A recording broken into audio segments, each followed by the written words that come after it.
RealTuners Radio.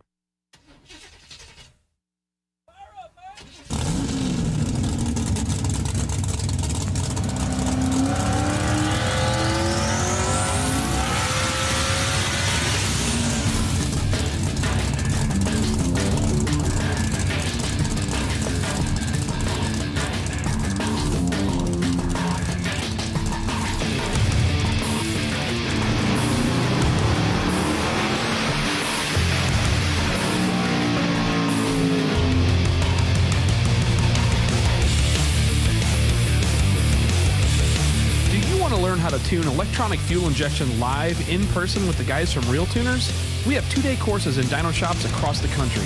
Register for these at RealTuners.com. Click on RealTuners live classes. For more info or to make a reservation, go to RealTuners.com or message us at RealTuners LLC on Facebook. Learn how to tune your own systems like Holley, FuelTech, Megasquirt Fast, and now GM factory ECUs on the chassis dyno. And we've announced a new GM Gen 3 and 4 2-day class taught by James Short of Shore Tuning. Our classes cover topics such as traction control, individual cylinder tuning on a budget, safe tuning for maximum power, and power adder tuning. Upcoming classes with available seats are as follows. Detroit, Michigan, standalone EFI Essentials on June 31st and July 1st.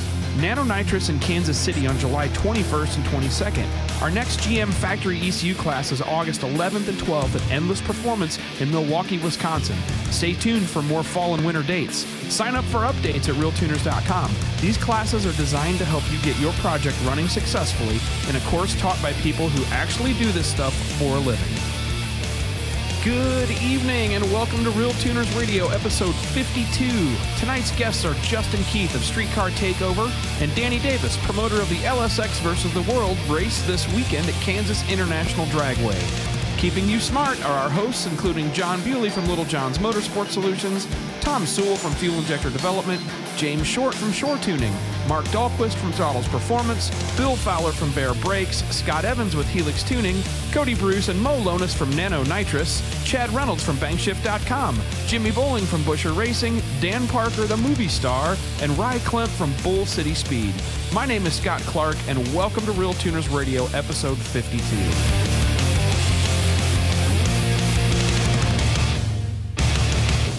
Hey, what's going on? That's correct. Episode 52. That is absolutely nuts. So, let's see. It's June 20th. It is a Wednesday evening, once again, back on the Wednesdays, and we are all getting ready for some events coming up, and some of us are just getting finished with events that just finished up. Allow myself to introduce myself. Okay. Anyway, so what's classy intros. I can tell I practice this Redundancy stuff. Department. You can tell I practice, right, Rye? Yeah. Oh, yeah. So, What's anyway, not too much. Good to hear that you didn't sweat yourself away at Power Tour this year. Dude, it was brutal. And I only joined in for one day, and the vehicle that I took had air conditioning. But, you know, I learned, I got a little taste of it for the day, and it was awesome. So, yeah, we went to Hot Rod Power Tour. I met Mr. Bill Fowler out there for the day. It was a good time here in Raleigh, and I caught it on like the day before the last day. But man, it's kind of, if you haven't experienced Power Tour, yes, it is kind of a rolling car show. No, it's not I think really it's racing. a must do, man. I think it's a bucket list thing for a lot of car guys. I mean, I can see that. I kind of want to do it. And Bill might be able to correct me. I think 2,800 registered long haul cars, and that's not including like the locals that come out. You know what I mean? So it was really cool. We jumped in the truck real early at the break of dawn, and we jumped down there and rolled about 2 hours south of the Raleigh, North Carolina meetup spot.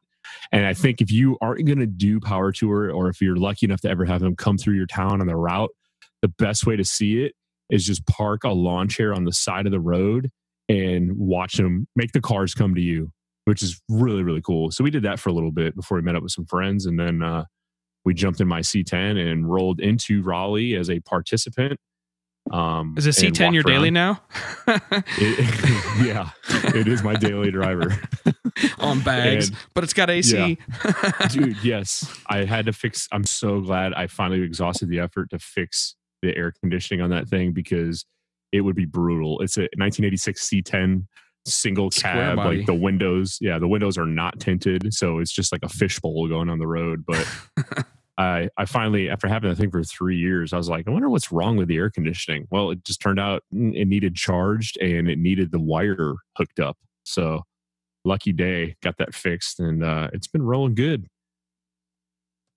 But yeah, Power Tour was amazing. It was a really good time. I definitely will be back to do the long haul one of these days. But one of the things I did learn is like those stops aren't really for the participants. It's more for the locals to come and check stuff out, because we parked and we walked around the show for a couple hours. And when we came back to my truck, all the cars that were around my truck had changed. Like the scenery was completely different as people rolled in and out all day. So that was kind of rad. Nice. It's become so big that people kind of have to do that. And the route drives on a couple of the days got to be close to 8 hours, because it was kind of like drag week where, yeah, it might be, an hour and 20 minutes straight shot. The route you get put on, if you follow the route, has 48 route instructions, and it's all 2-lane stuff. So, so there's lots of opportunity for people along the way. Also lots of opportunity to piss off a lot of people in little towns when, it's not like some drag week cars roll through and make some noise. No, it's thousands of cars rolling through, to the point where, all commerce stops. And you can see by the look in some of the towns on the local constabulary's faces that it's like, well, you fuckers, please get out of here. But, Sorry. We stopped. It's going to be going through all damn day. Yeah, where we parked in the morning was at a little town called Lillington, North Carolina. And actually, we stopped at an O'Reilly's to grab some stuff from my truck and met up with, there's some dude pulled in with this beautiful, it was a 4-door, but it's still pretty car, 57 Chevy, older gentleman. And I was like, oh, are you on the Power Tour? I thought it was like the first batch of cars coming through. And he's like, no, we're just some local car club. And we're actually going up to the local little ice cream spot right up the street. And we're going to hang out and watch the cars pass. And I was like, well, hey, man, you mind if I join you? So shout out to Little River Cruisers in Lillington, North Carolina for being hospitable hosts. Outstanding. But I think the highlight of the day, at least for me, because I'm just kind of a geeky fanboy in that, was I got to meet Dave and his crew chief, who's the guy that rides with him. I know they have is Schroeder Dave and Schroeder and John Enns. Oh, John yeah. Enns, Did you get to meet those guys? Yes, dude. I know. I met Schroeder and talked to him for like 45 minutes at Drag Week this year when they ended up. I walked up and I saw first. Jay was talking to somebody, and I talked to John. I walked up and I saw John. I was like, I don't know your name, sir, but I know you are with this car because I've seen your face. And he was super awesome, dude. Talked to him for like 20, 30 minutes. They're cool guys. And I went over. I was like, man, I'm such big fans of that car and the whole program and just the Is it the first nitrous car to win unlimited class ever at Drag Week? Compete and win it this last year. Damn, that was only their Since the first year. So that's only their second time. That's only the second time they've ever completed Drag Week. That's right. That's the first year was Carl Scott. Yeah, right. Just all the trials and tribulations and the hell that they've been through that car leading up to this year was, we talked about it before. I talked to the Schroeder partner of that outfit, and he was more about all the stuff they had learned. Did you know this? Did you know that? You got to do this. This is how you got to cool the car. It was just a really cool discussion with him. I tried to get him on, and he's shy. He doesn't want to get on the podcast. I've tried to get him on a couple times. Like, come on, man. Because I have good messages with him, but he's not a radio podcast type of dude. And I don't blame him. A lot of people aren't. Yeah, I kind of botched it. I know they've listened to us before when we were talking about Drag Week. I saw them. Oh yeah, yeah. They listening. I've seen a couple of times that they've listened in on if you go back on the Facebook videos, you can see them. I went total into my shell, kind of geeked out a little bit, and completely feel like I missed the opportunity to introduce myself as Bull City Speed or from somebody from RealTuners or anything like that. I was just like, hey man, I'm a huge fan and I love everything you guys do. Can I get a t-shirt and a picture? But they were super awesome, man. It was great talking to those guys. That's cool to hear. Even if they are Canadian. No, they were talking to me after they were done at winning at Drag Week last year, the event. I mean, they had to be totally burnt out and still had time to sit there and answer a bunch of noob questions, but very cool about it too. Share a lot of good info. So yeah, it was a good time. Power Tour is awesome. Highly recommend. Yeah, rock on. What about the other events going on? I'm following Rocky Mountain Race Week. I don't know. Chad's not even going to be able to make it on, but because he is on Rocky Mountain Race Week right now. But which class is it that Vince Rui? I think, is that how you pronounce his last name? Or Rue? He and the Australian guys are within a couple of hundreds of each other, average for the week, and they were. I guess Vince is in the lead as of today. But who's the guy with the tripod blue or purple? What is it? I call it tripod because it leaves on 3 wheels. Yeah. Right. Nah, that's that one picture of it. But actually, they got it set up pretty solid. I mean, it's busting off like bottom 9s right now. But it's a naturally aspirated, stack injected big block Chevy TH400s. Basic combo. A lot of work for the guys over there. But that car has made the most all motor horsepower on a Mustang dyno that I ever worked with. We used that car for one of our classes last fall. Oh, nice. Yeah. They brought it over here up to Omaha. They kept the car parked over here. They were doing a couple of different events. They keep it over here for a few years stretch at a time. They said, hey, if you want, we'll bring the car up for the class. It's got really whack stack injection, but it's EFI now. And it's on Holley EFI. And dude, we dialed that thing in. We got the tool to do the airflow, so you can adjust the throttle blades at idle when it's warm and stuff. And dude, we got that thing driving, like brand new Oldsmobile. It's good shit. So is that the car from the infamous trailer burnout videos? Yes. Yeah. They do all kinds of crazy shit. Yeah. It's amazing. But I mean, it does a lot of stuff, the drifting or whatever they do. They're doing their mile-long burnout stuff. Oh, it's not even drifting. What are they just? I've heard them call it that. They fry the tires on the straights. Right. What you do when you don't have much good prep. So actually I shouldn't say that, man. That's some of the record passes are over there. But anyway, let's see what else. Rocky Mountain Race Week. Got that guy Carlos Astor. Thank goodness guy ended up okay. Holy crap. Take a look at, I think it's probably on bangshift.com. If not, it's Cole Reynolds Photography. That's Chad's kid. He captured a pretty crazy series of photos of this car, Rocky Mountain Race Week, going into the wall pretty hard, but I was pleased to see the dude was pretty much fine. Just banged up a little bit, right? If you watch the video, because none of the windows in that car are tinted and you can see like straight through it, watch how much he moves when he drills, when he just stuffs even that when thing you're in the strapped wall. All the way in. Yep. Oh, it made my whole skeletal structure hurt. Like, and the amount of inertia and just momentum, energy slammed into that piece of barrier is insane. If you haven't seen that, man, look that up. Rocky Mountain Race Week crash. It was rough. It hurt me to watch it. Like my wife had to get up and walk out. She's like, I didn't watch the video. I just saw this picture series that Cole posted, and it was rough. Oh man, it sucked. It happens. I'm super glad that guy is in good shape. So absolutely, that's a testament. And that is why we wear lots of safety equipment and make sure our cars are prepared for just that reason. Yeah. I mean, these are Drag Week level guys or whatever. It's pretty damn sharp, but it sucks to see. Hate to see that. But so what else is shaking? We got a guest tonight. We got a couple of guests lined up here. Our first one is on board. Rye, you been to any Streetcar Takeover events? I have not, but I am going. Dude, you got to go. I'm popping my cherry next month. I am going to the one at ZMAX in Charlotte, and I'm entering the street racer class. Nice. Oh, sweet. Yeah, no. Yes, so I was just going to say, I went to the one. I've been to 2 of them at Kansas City now, and I mean, I don't know. To me, I was like, all right, this is super badass. I wasn't sure if I was going to like it or not because they had a little bit of drag racing, had a customer. There's my dryer buzzing in the background. So I had a customer that was, racing at one of the races or whatever. The races were cool, but the car show stuff beforehand and everybody just hanging out and all different varieties of cars. I mean, they were like underground Lambos and just all kinds of cool, different, old school hot rods, import stuff. There was some really fast Supra stuff there. I don't know.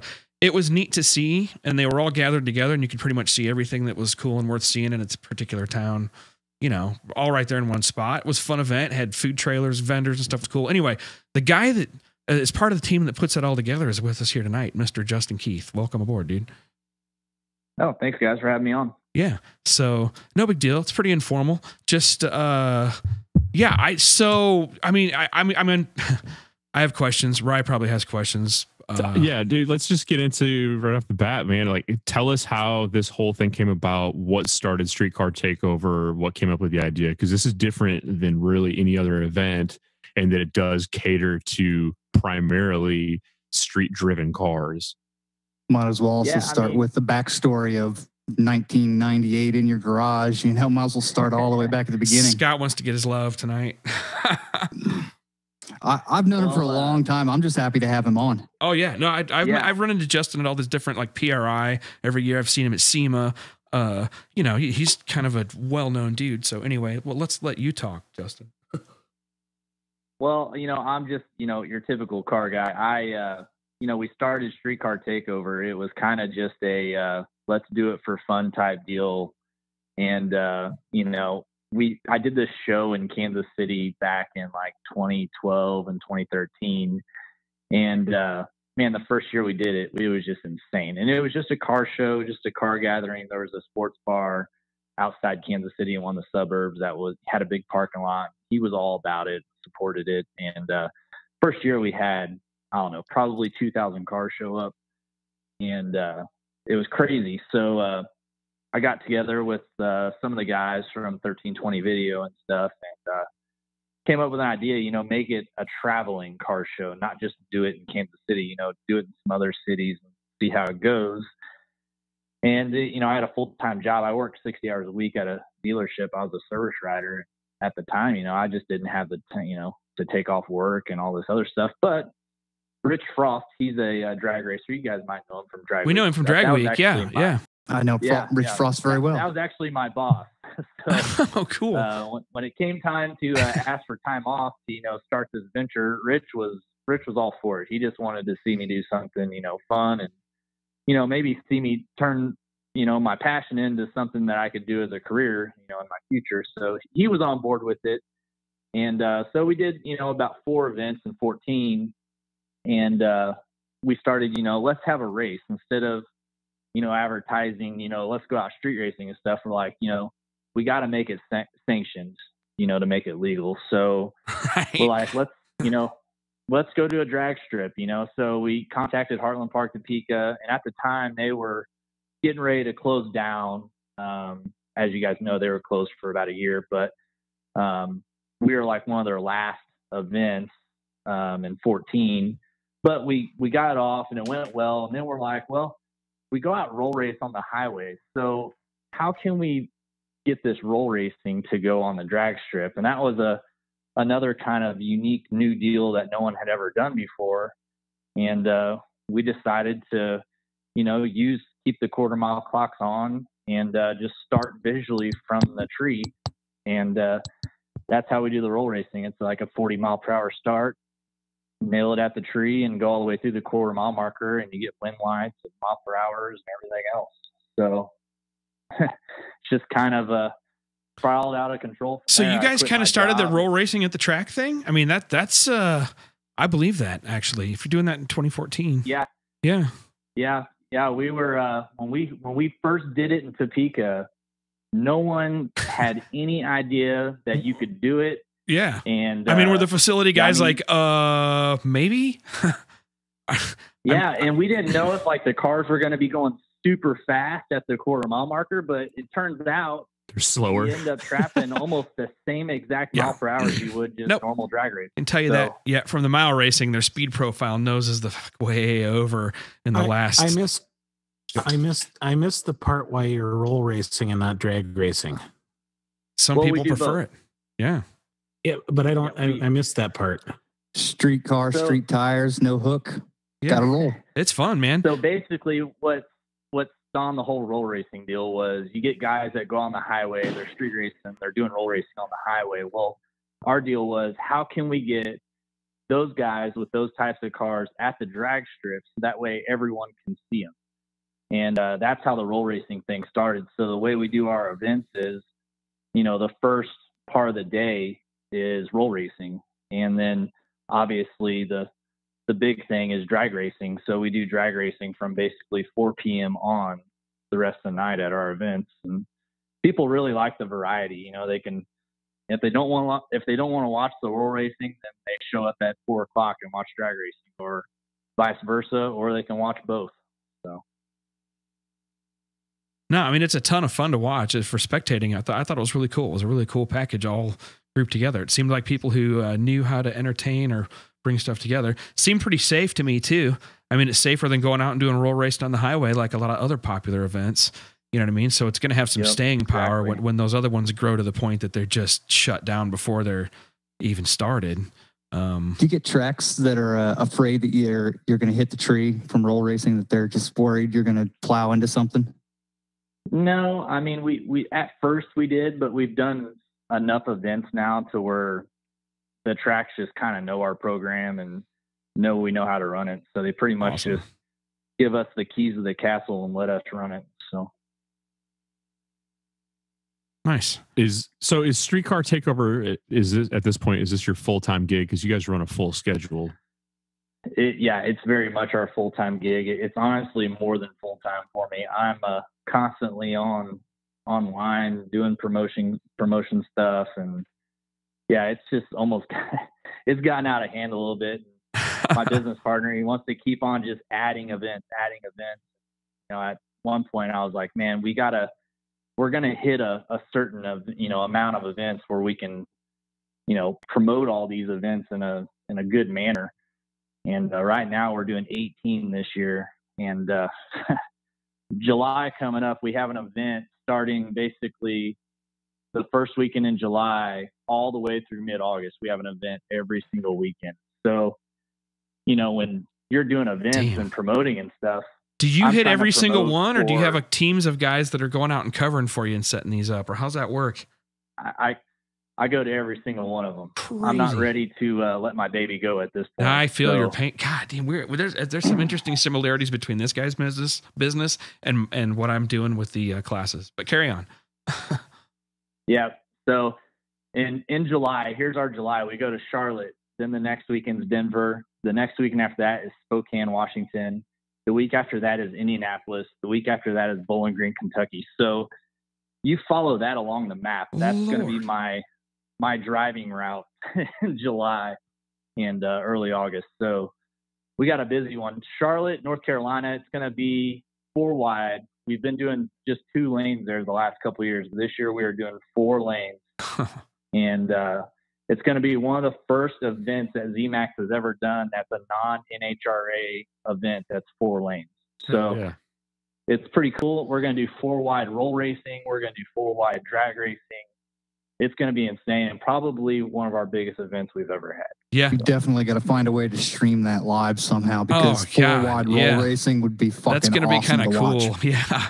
I don't know. I'm kind of the same way. I kind of like the roll racing now that I've seen it, but I think 4 wide roll racing, I don't know, just me, kind of sounds a little bit like a nightmare. Like getting those guys to line up at the tree, but funner than hell to watch. Yeah. Oh, there'll be a ton of YouTube, Facebook videos and live feeds of why But, do they have a wide enough starting area for that to really, really get up speed there, or is it going to be kind of a slower starting point because of their initial staging area? I think we'll be fine at ZMAX. I don't know. That's a big facility. That's laid out big. Any NHRA facility, they've got stuff spread out pretty good now, don't they? Is that? Yeah. The best one is Vandermeer. They have the best layout for roll racing because they have that big, long staging lane hill. And the uphill at the end. Yeah. So no, the drag week guys like running a Vandermeer too. Events. Yep. Yeah. It's awesome. Except that it's way the hell up there in the air. 84 kPa. Vandermeer is my favorite racetrack. Drag racers that take their cars out and they're like, I'm going to try this roll racing, and it's funny because after they come back, they're like, "Can I go again?" I'm like, "Yeah, man, go on up there." And they're like, "This is actually kind of fun. I can't believe I've talked shit on it for all these years." Right. Oh no, it's just kind of cool to see some of these guys with these real fast drag cars and street cars go out there and try roll racing and actually enjoy it. Eric Yost did it with his Camaro. Yep. I'm not surprised. That's awesome. We had a car go 200 miles per hour last month in Dallas. Let me guess, Lamborghini. Dan Parker was asking. Lamborghini or it was GTR? A GTR. It was a T1 GTR. Nice. And then we had a Dodge. How do we make it so Dan Parker can join in the roll racing? Anyone can join in on the roll racing. Oh, really? Just as long as they have a driver's license? No, hold on. As long as they have a driver's license still, right? Hey! Don't let the cat out of the bag. All right, guys. No, I know. He's got a driver's license, Dan Parker, and Dan Parker has a record at Bonneville already, so he's no stranger. He's a chassis fabricator. You would you would love to. We'll just let him meet you at the event. Yeah, after the run. Just don't put anybody in the other lane next to him. Run him 3 wide on that one. Right. Oh wow! You guys are harsh. I figured Mark was going to give it away. I'm like, shut up. Dan's got to be listening at home laughing his ass off. I'm sure. He renewed it today. He renewed his license today, he says. That's awesome. Oh, shit. Okay. Did he just have to take the written test? I mean, how did that? Do they details give to you a written follow test in Braille? Yeah. We're going to hell. Well, that's how some. Hey, we love you, Dan. We love you, Dan. Hey, yeah. That's how some people parallel park. Right, dude. I'm pretty sure Dan drives better than field. 85 or 90% of the population still. Honestly, every time I go out, I'm pretty sure Dan can do better. Yeah. Hey, Eric Yost just please commented. get on, Dan. What did he say? Eric's going to be at ZMAX Streetcar Takeover? Yep. Badass. He Went went 178. Oh. Yeah. Nice. Yeah. Hey, shout out to Eric, dude. Thanks for he hit me up after I put my last video out, giving me a little bit of tips and tricks on how to get my car to get right. That's a guy you want to listen to. Just saying. Yeah, for sure. It was not to get completely off topic here, but it was like I talked to Dan Schroeder or Dave Schroeder, after the power tour, and I was on cloud 9. I'm like, drag week hero. And then I got Eric Yost hit me up, telling me he watches my video. I'm like, holy shit, Eric Yost knows who I am. Like, anyway, geeking out a little bit. So anyway, other than the roll racing categories, what are the classes that are available at your events? Well, we have 10 drag racing classes when we do the drag racing, and they range all the way from, we have like a 12-second index, 11-second index, 10-second index, and then we have, a stick shift class, which that's kind of a dying sport, is the stick shift stuff, and we actually have been kind of reviving it. We have a lot of stick shift cars that come out to our races now, and it's probably one of my favorite classes we have at this point is our stick shift class.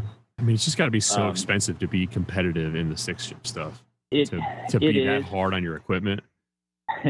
Yeah, and man, the guys at Monster Clutches, they actually have been on board with us. This is their second year now. They actually throw in another $500 to the winner's pot on the stick shift on every single race we do. So they've really stepped up. And then, we have a small tire class, which it's no time. It's 8 mile. Then we have a street outlaw class. It's like our big tire, kind of unlimited door car class. It's also no time, 8 mile. And then we have a street racer class, which that's our streetcar class. That's, quarter mile, heads up. You got to do a cruise. It's got to be a streetcar. And then, that class was getting fast. I mean, we had cars going 750s in that class last year. And so this year we put a 950 index, kind of like a street racer mile. It's a separate class from the heads up class. But that way, those guys that are in that mid 9-second range have a class to do, and they can go on the cruise and everything else, which a lot of guys like doing that. Street racer class is the brag class. That's the one that all the guys want to be the winner. One. Everyone's trying to win that class. Everyone's trying to break the record that it currently is right now. And yeah, we have a lot of guys that love racing that class. My only question, that's where all my guys run at. All of my customers, the street racer stuff is there. That's the one they want to be in. That's the one where they want to be running. Can I run a fender exit exhaust in the street racer class? You can, yes. I'm in. I'll see you there. Well, the thing is with that is we try to, keep it as street as possible, our event. And, I have a fender exit exhauster I did on my last car, but to me, that doesn't make it any less of a street car, especially if it's a turbo car. Totally agree. Turbos are a muffler. Yep. It's a big time Southeast thing. I don't know if it's a big time Southeast thing, but a lot of, like, at least here in North Carolina, the small tire 28-inch 10.5 or 275 shootouts, there's a lot of times people will put a stipulation on there, no fender exits. And that's just basically to try to keep the turbo cars out and keep it to like small block nitrous stuff. I don't see what a difference it really makes if I dump it straight down or I put it out the fender, but whatever. It's their rules, it's their class. They can play whatever game they want to play, but right, I totally agree. I get it. There's some classes that I wanted to run in. Yeah. But if I turn it 90 degrees and put it straight down, I can run in your class. But if I turn it 90 degrees the other way and put it through my fender, now I'm out of your class. Put it straight up out the hood. Yeah.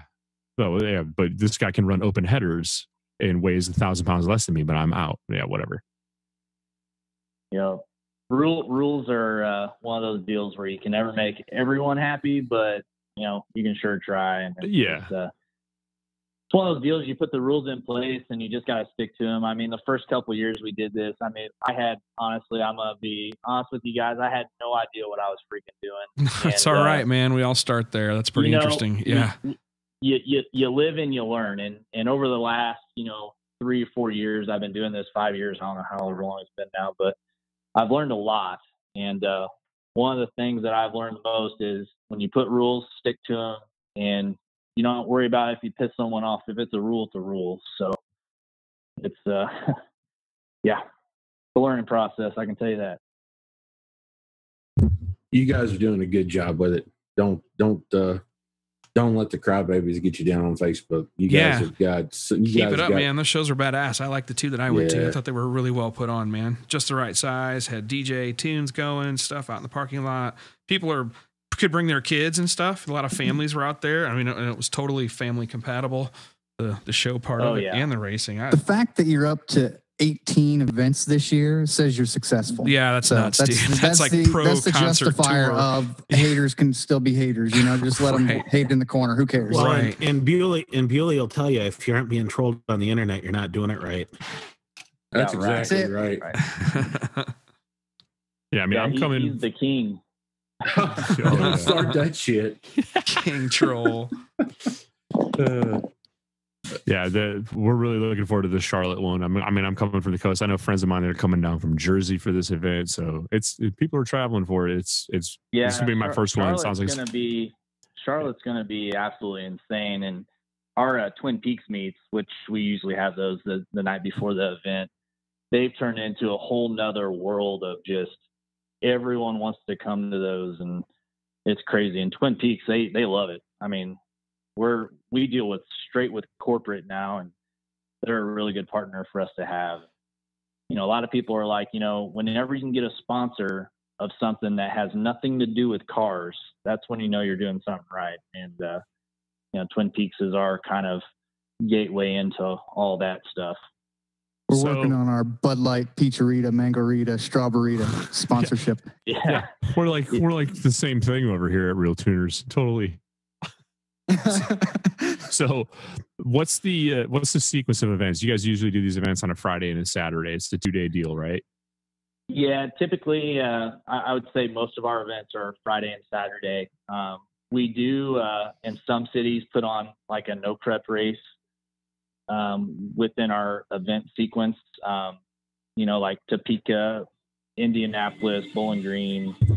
Some of those cities have a no prep race, and those are a lot of fun, man. People really love coming out to those. We just have 3 classes. It's all 8th mile, no time. And I mean, our Indy race is almost completely sold out for our no prep in about, another month or so. So we have a lot of people that love the no prep. I'm the type of guy where I'm not trying to be a no prep event. I'm not trying to be like someone else. I'm trying to be Streetcar Takeover. And a lot of people, tell me I need to put on more no preps with my events. I don't want to be that event. I want to be my own event. So. No, I think you've carved a niche out there, and I hate to do it and compare it to, but it's almost like a traveling Texas 2K, that only comes around once a year, and it's in one location. Yep. What you do, you bring that party city to city. I mean, obviously, I'm sure you don't condone what goes on after hours and you can't help it, but it kind of is that vibe and what goes on in those types of cars. Yeah, it's 1,000 horsepower with a stock transmission and stock axles. So he's going to do some roll racing. It may not be Mark's thing, but you know what? There's a lot of those guys out there, and you're catering to those guys and putting them on a platform where people can see it rather than trying to keep up with their rental car on the, Sam Houston tollway at 3 a.m. Correct. So it's awesome. We I bring really like it. We bring the TX2K type event to their town. Yep. I totally get where you're coming from with that. Yeah, I'm excited, man. I can't wait till July. I'm literally saving my car. I'm going to go test one time, and that's it. I'm parking it until then. Well, good. I hope you have a lot of fun. Make sure if when you come out there, look for me. I'm going to be. It's an orange '94 Mustang. And I'm going to be in the Brian Tooley booth. Cool. I know them guys. Yeah. Yep. Me and I'll be hanging out, busting Logan's balls all day. Awesome. Yeah, he needs a lot of ball busting going. Happy to dish it out. No, highly recommend going and checking out Streetcar Takeover for sure. You guys got some questions for Justin? I saw some floating by. Hey, tell us about the only C7 in the world with a power glide in it. Yeah, that's what I want to know more about. Is that power glide stuffed in that thing? Well, I'll tell you guys, it is amazing. I've been wanting to do it for a long time. Last year, I was really just itching. I was messaging Jeremy Jones at RPM like, hey, I want to do a power glide in my car. And he just replied back, all right. Were you breaking transmissions before that? I mean, did something drive you to... No, I actually wasn't. It was just one of those deals where, I've had the turbo F bodies. I've had the turbo 5th gens. And I just wanted something different. And I knew, with the power glide transmission setup and the 9-inch and stuff, I could throw whatever I wanted at the car and it would run, what I wanted to run. I'm actually chasing a 7-second quarter mile pass. Was that car a stick or an auto when you got it? It was a 7-speed manual. So you went from 7 to 2. Yep. It was back in 14. I bought that car brand new. It was a base model red C7 manual Corvette.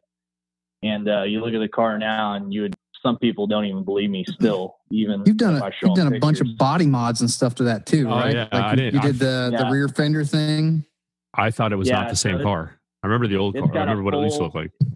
Yeah, it's got a full OEM V06 wide body on it. The fenders, front and rear, bumper, side skirts, everything. And whenever you do the Z06 stuff on the C7s, you have to cut the rockers off the car to change them over. Oh. And whenever I was having that done, my body guy was like, hey, man, let's change the color of this car. I'm like, man, we are not changing the color of that car. That's just the way the car is. It's red. Well, he talked me into it, and I'm kind of glad I did. It turned out amazing. If anyone has seen that car in person this year, they can tell you. I mean, it's probably one of the best paint jobs you'll ever see. They did an amazing job on it. Who did the body work and the paint? It was Tanner's Custom Vent Collisions. They're in downtown Kansas City, Missouri. Nice. All right, cool. So, yeah, Power Glide's going good. I actually drive it quite often. I've drove it pretty much every day this week. A lot of people are surprised at how well you can street drive a Power Glide, but it came in a lot of cars back in the 60s. And worked pretty damn good. Yeah. So you're using the factory computer still on that? Yep. Got a factory computer. Everything works like it should. I can put the cruise control on and it'll go right down the highway. So who's doing the tuning there? Really, mean, we didn't. Yeah, my buddy Justin, Just Tune, here in Kansas City, he does the tuning on the car. Yeah, yep, Justin Callaway. He does the tuning on the car. It does have port injection on there, so we do have the Pro Speed Auto Sports port injection deal. But yeah, we haven't changed anything in the computer to run that Power Glide. It is all straight from the factory and just doing changes in HP tuners. Nice. Yeah, probably doesn't care because it was a manual originally, and therefore it's not easier looking to for anything satisfy. special with the transmission. Yeah. Yeah. Exactly. Yeah, I don't know how easy an 8-speed auto car would be to swap over, but God, it's a I know nightmare that to swap a probably, transmission in them. yes, it would be a nightmare. That's why you don't see any of them done. I just had the perfect candidate for it. I mean, I had a non-electronic rear disc. It was a manual car, so it was a pretty easy swap. We just had some stuff with the speedometer we had to kind of tune through, but it's good now. So I can turn the AC on and go cruise wherever I want in that car. It's pretty awesome. That is awesome. Oh man. And so have you on this latest combo, you've made any passes yet or?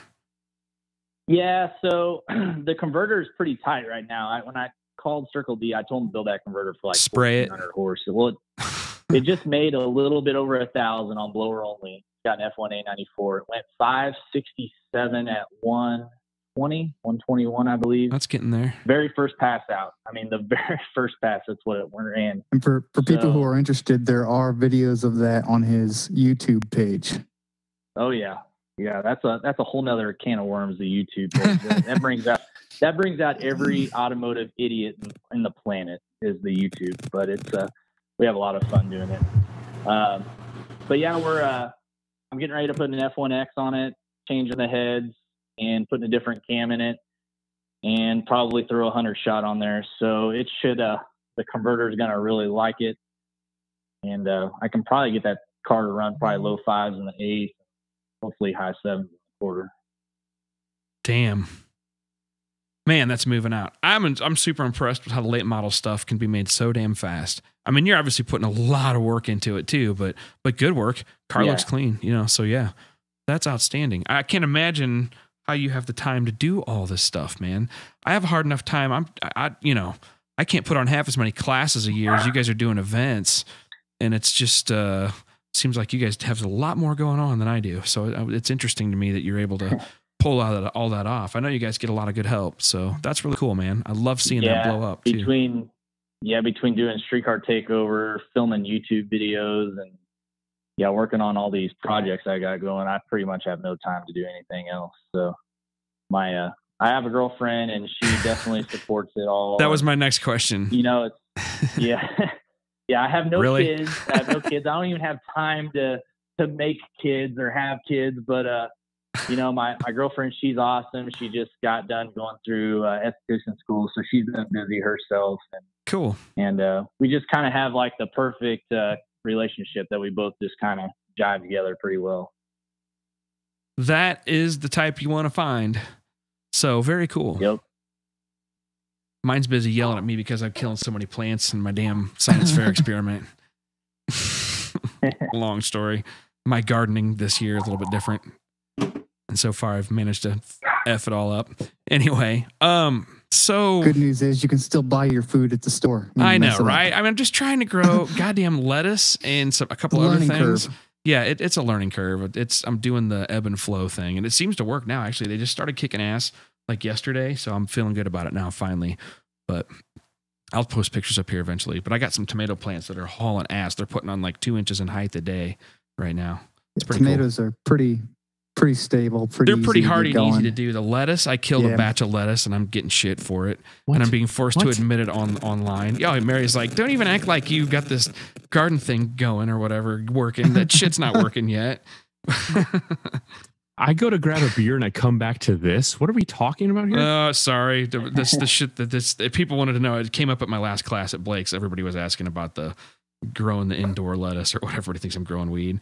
But anyway, the UPS guy definitely thinks I'm growing weed.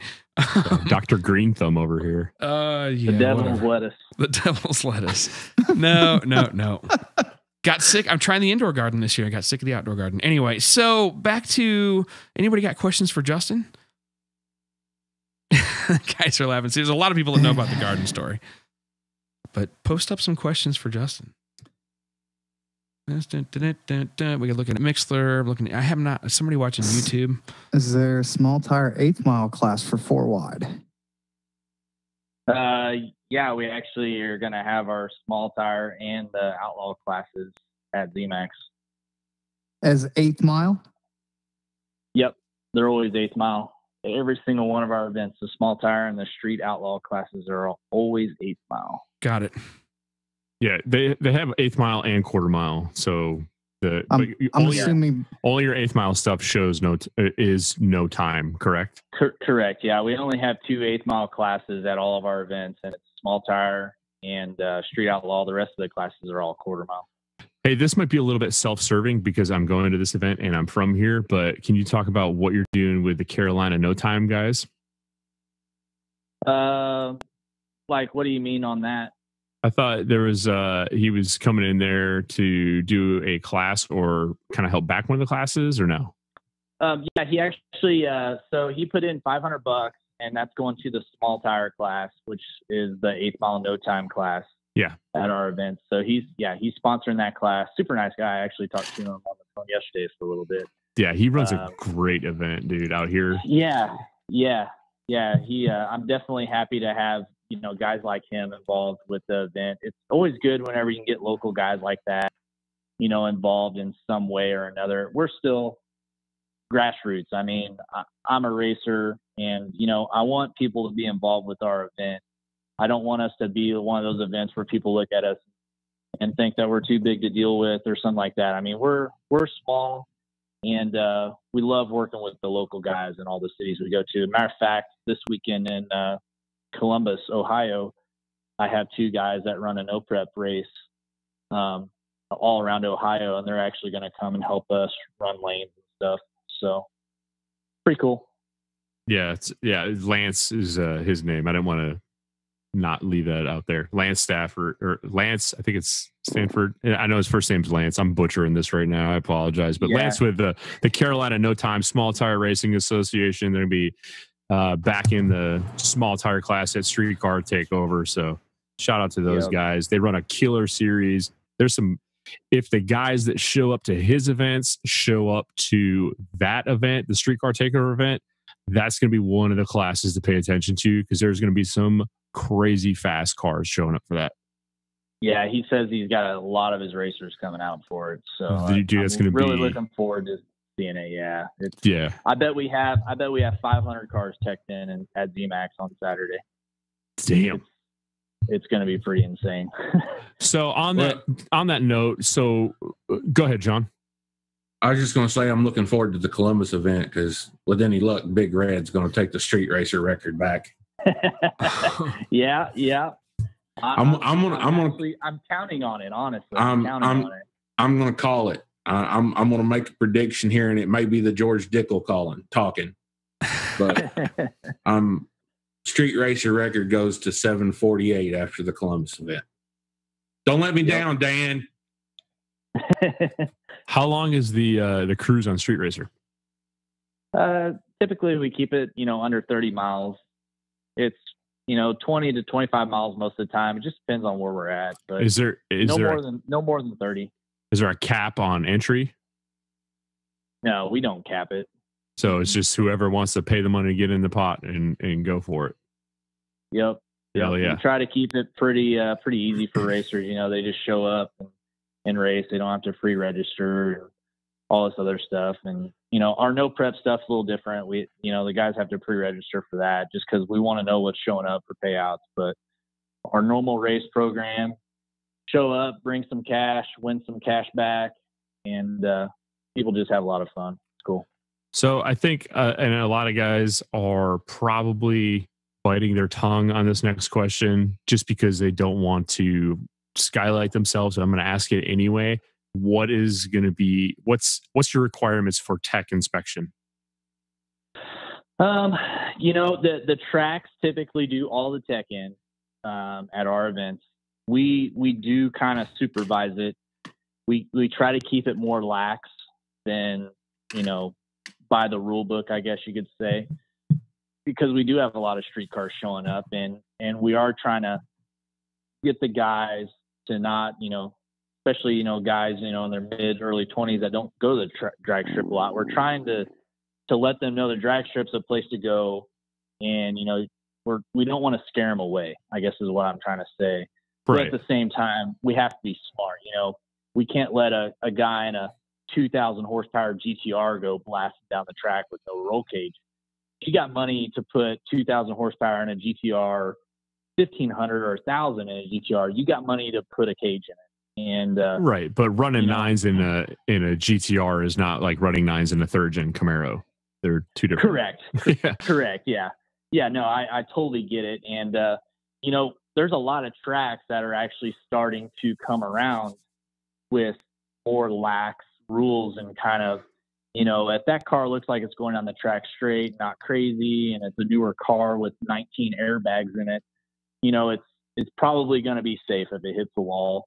I'm not going to mention any of these tracks, but there's some big tracks that have always been sticklers on safety that I talked to at PRI, and they said that, we're going to have to be more lax on these rules because these cars are getting so dang fast.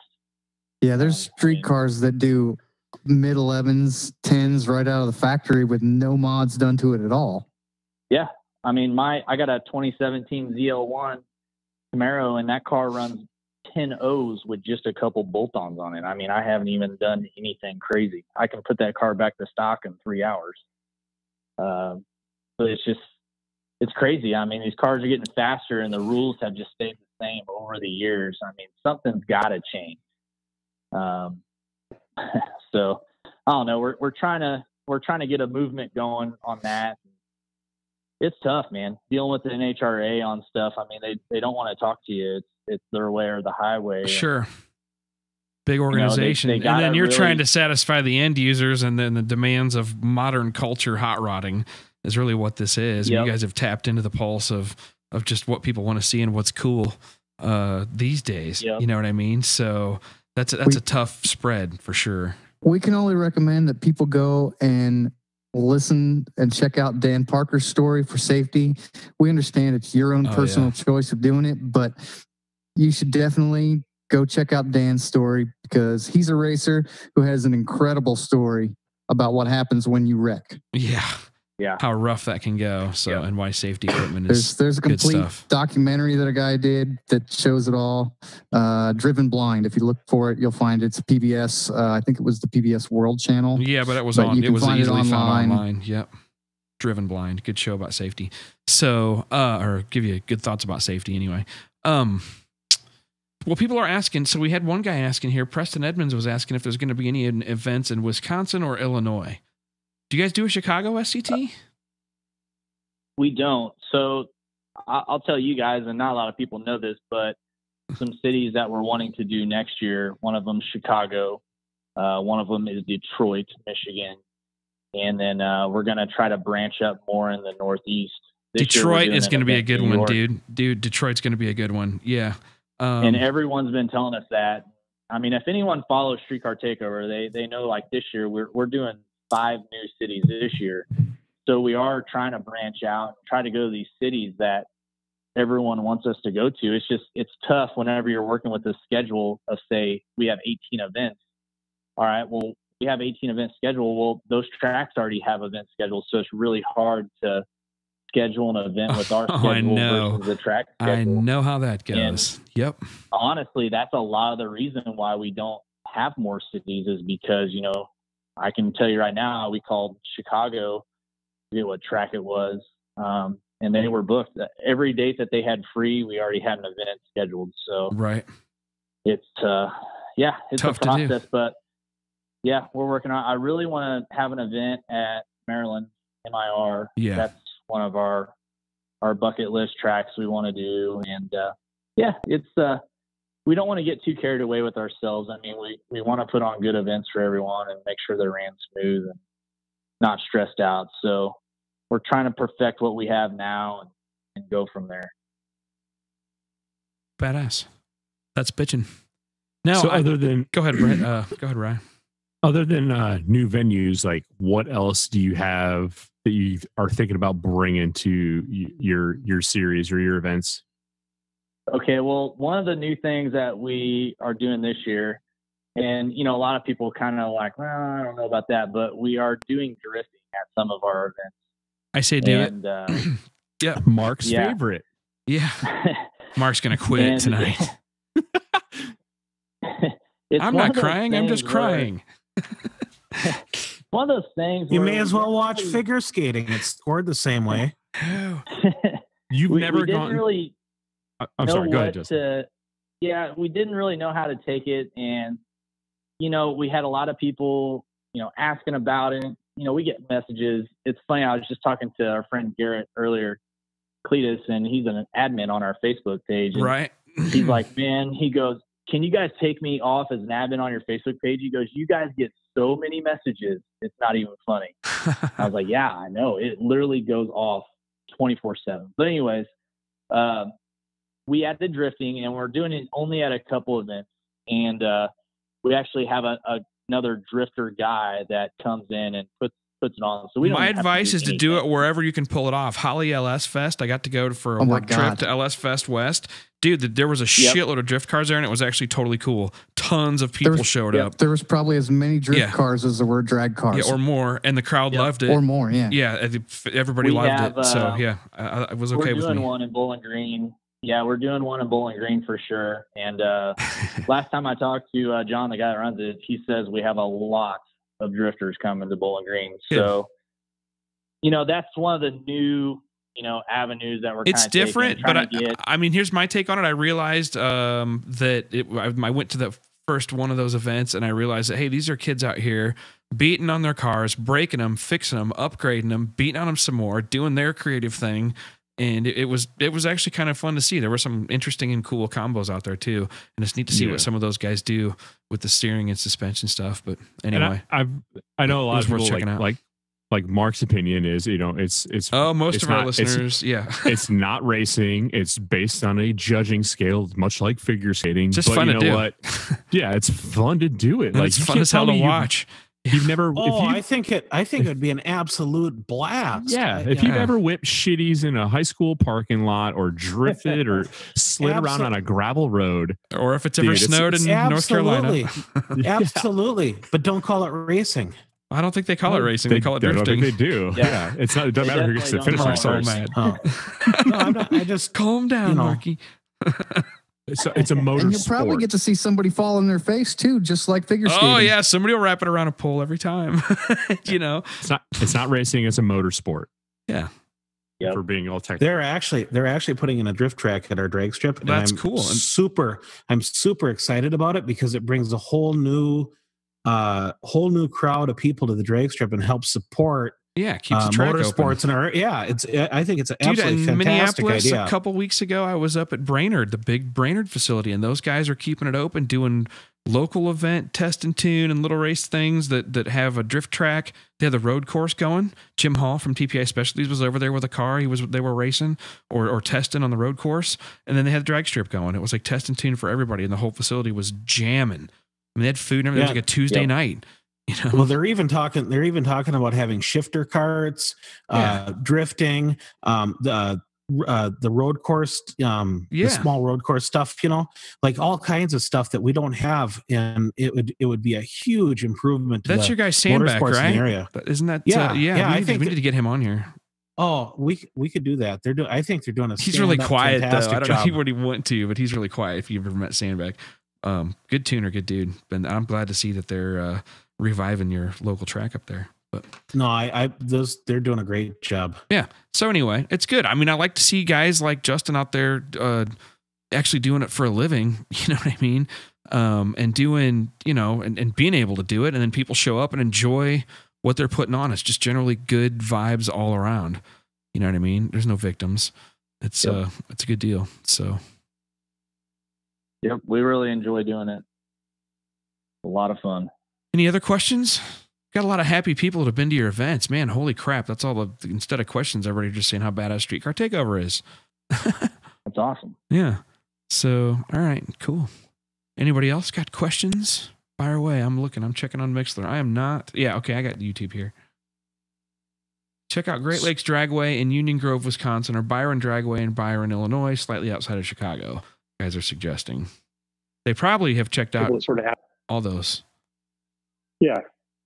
I think it's time to end that no time stuff, but that's just me. Oh, really? You don't like the no time? Oh, man. No, I think that's crap. Bill,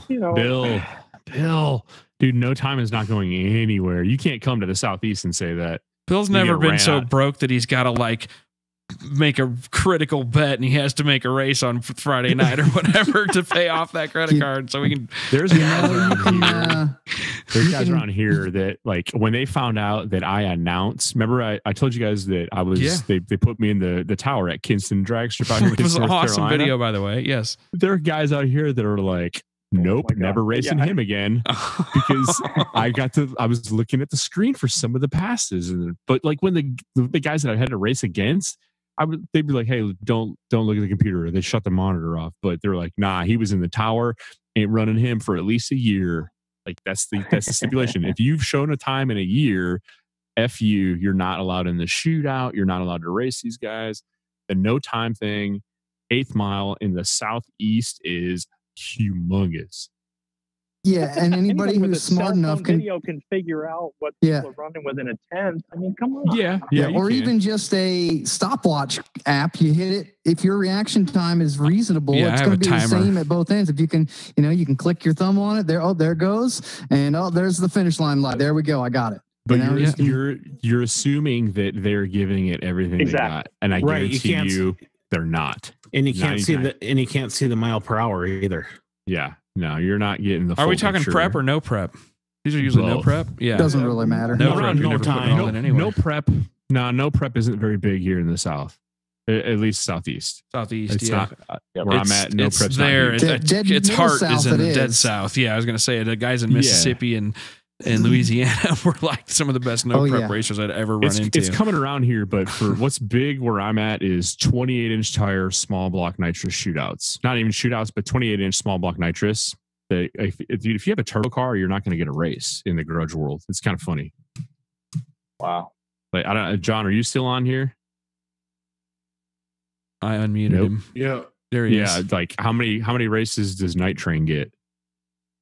Night Train doesn't get that many races, not with cars that sit like him because they're scared of him. Yeah, because it's a turbo car, but I bet if he had nitrous on it, well, I mean, his record speaks for itself. But yeah, I mean, he's racing. He goes to the shootouts and he walks everybody's ass in the shootouts, and they'll get in for that. But outside of the shootouts anymore, he might get 1 or 2 bites on a race, and if anybody does decide to race him, it's all race car stuff. Yeah. There's not another street car in the Carolinas from Florida to Maryland that would want to put it in the beams of that car. I completely agree. There's a couple of guys that have traveled down from, that thought they had something and traveled down there and they saw nothing but a set of tail lights and. Yeah, so that's further solidifies my point that No Time, while it may be annoying to some people, is not going anywhere because people will travel across state lines to risk thousands of dollars to run a car that has never lit up a scoreboard in its entire existence. And there's big dollar bills. I was just going to say that, man. There's a lot more than $1,000 I've seen go down. I mean, seen a number of $15,000 races, $6,000. Yeah. 10 grand. Oh, dude, there's pots. And then there's behind the scenes guys that are going on, the guys that aren't out there flashing it in front of everybody. I'm pretty sure there's bigger ones too. I mean, I've seen, I've got a lot of No Time customers from Michigan to the Carolinas to Louisiana. It's funny you say that. The Detroit guy is the class I did a couple weeks ago, and I got another one at JP's shop here in another week. A lot of No Time guys, like half No Time guys, showed up to the class and came from Canada. Yeah. Like 4 or 5 of them came from Canada. Yeah. What was I've watched guys who claim they don't even know each other walk up at a track and literally walk right up to each other. 10 grand off the trailer. Here's my money in my hand. You want to go? What was the event that just went down in Michigan? It was Jay Peso's No Time Madness or whatever name he puts on. It was somebody's birthday bash. Was Chucky's birthday bash? Chucky's birthday bash. Chucky's birthday bash, and Herb DeRula, Carolina stand up, crushed it out there. Just want to point that out there. They went all the way to Michigan and cleaned up. Nice. Isn't that a big block car? I don't know, but it's fast. I know it's fast, but I mean, the No Time guys will at least tell you what engine platform is in the car, whether it's big block versus small block. I'm pretty sure Herb is a big block, dude. That car is ridiculously fast, and he was so fast to the point he couldn't get a race, and he was about to sell the car. Didn't he put it in the beams against Night Train once? Herb the Ruler, dude. I like Night Train, but I'm pretty sure Herb would destroy Night Train. Oh well, I mean, Herb's not a small tire car. Well, I mean, he puts 28s on it every once in a while, but before you guys get too far off, oranges. We had to let Justin. I mean, anybody else got questions for Justin before we let this poor guy Justin. go? I told him I want him to stick around. Question. Yeah, go. And I apologize because I was kind of distracted here for a bit. How far west are these events going right now? Are they getting as far as, I don't know, west of the Mississippi? I apologize for my ignorance. Been to Phoenix? Yeah, we have events in Tucson, Phoenix, Denver, and then we're doing one in Spokane, Washington. Bill, you guys need to get on that. I can tell you now, there's a brand new track surface here in Vegas that would be great for a Streetcar Takeover. I was going to say Vegas would be a good one, but they're you got to go, Bill. You would really like it. It's a really cool mix of drag racers, street type cars, and just. Yeah, I was out there for LS Fest West just to kind of check everything out. It's basically like ZMAX. I mean, it's a super nice facility. I'm pretty sure Bruton Smith, the owner of ZMAX, he owns that Vegas track as well. Yeah. The only thing bad about those, they're super, super expensive to put on events there. And going in there for a first time, it's I bet that's a hell of a commitment, right? Are you? Yeah. Do you have to get insurance for events like that? Our first time going to ZMAX was scary. Our first time at ZMAX was super scary for us because we had no idea what was going to come, and we knew how much that rental was. So, we got to cover the rental. Yeah. Yeah, I mean it's that expensive to where you actually have to worry about covering just the rental, not about making money, but about covering the rental. Right. And yeah, it's scary, but I mean, we're at the point now where we could probably, look at. You have a good prediction, a good idea. Yeah. We want to do an event in Southern California somewhere, and I've talked to Auto Club and stuff. Oof. I got it on the radar. Good luck, sir. Auto Club gets 2 events a year. Dude, I lived in San Diego for 10 years. Ontario or Pomona. The guys from there would probably drive up to Vegas. Yeah. Yeah, I mean, if you're talking Pomona, yeah, exactly. But Bakersfield. Vegas. Bakersfield could do it. Bakersfield's kind of a long haul. Yeah. It is, but you know what, dude? Those guys, I'm telling you, your commute time, this is the thing. California commute time is completely different than any other commute time in the world. When you talk about like, oh, it takes me an hour to get there.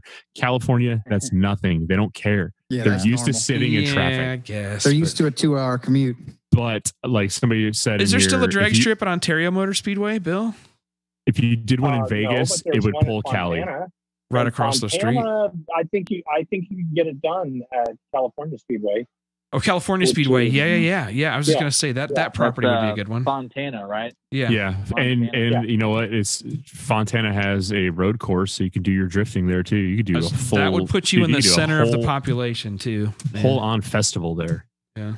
It's a killer facility. As a cautionary tale, I would tell you that NMCA this year whichever, I can never remember what the 2 things are called.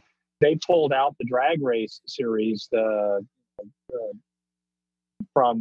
just kept the East Coast, but they're keeping the drift and the autocross. So I think the roll racing thing would go like mad because they run the red list race up at Bakersfield and they get good crowds for that. Yeah, they do. Yeah. You're getting an Antelope Valley guys and up in Central LA. Yeah, there's a lot of street racing guys that would probably come to an event out there. I would look at Bakersfield. Yeah, we actually get a lot of those guys coming to our Phoenix event. Yeah, if you did one in Vegas, it would be massive, I feel like. I'm stoked about this Phoenix. Just got to do it the right time of year where it's not too hot here. You just got to pick the right month. The only thing about Vegas that I noticed at LS Fest was they are very, very, very strict on tech. And I watched them turn away a lot of cars for LS Fest. Yeah, and that's because they've just redone everything, and I'm sure they've... Welcome to NHRA level tech. Right. Yeah. Well, yeah, I mean, we deal with NHRA level tech everywhere we go. And I mean, ZMAX, I mean, they're very much, you know, an NHRA, you know, one of the flagship tracks, and Bandamere and all the other tracks. But I've never seen tech turn away so many cars. And I was, you know, obviously it wasn't my race, but I was over there just kind of hanging out. Couldn't believe it. And a lot of it was from calls higher up in the tech guys, you know. So, yeah, that's a scary thing for us being, you know, a street car event and the type of cars that do come out. Well, yeah, like Famoso would be a killer one because they do. Is it the March meet where they have the vintage drags? I mean, if you're doing a vintage drag race event, you mean the Oil Down Nationals? Yeah, how strict is your tech? No, yeah, I think Baco could work, and I think even, you know, the Vegas now with the 4-wide, NHRA has been all up people's ass, and so they tighten up on the tech, but it'll get back to more normal soon enough. It wasn't always like that. I don't think it will be later. Yeah, I'm glad Jim Hughes is supporting you guys. That's cool. And by the way, man, my Fox body has a 302 with an Edelbrock manifold and a Holley carburetor in case anybody wants to do grudge racing. Okay. I can get you a race, Bill. Carter AFB. Come on now. If you're going to tell it right. All they want to know is stock block, single kit, stock suspension, 28-inch tire. That's all I got to say. Everybody says the same. So it's the next 275 car. Single cast intake, single 4-barrel cast intake on one kit. I've even seen it to the point where they stipulate that, you have 5 lugs. I only got 4 lugs. Oh, God. Yeah. Oh, I have 5 lugs. Yeah. Well, then you're going to have to spot me 2 cars. And then I saw a 4-lug car go like low 8s in drag week. So I don't think that's a thing.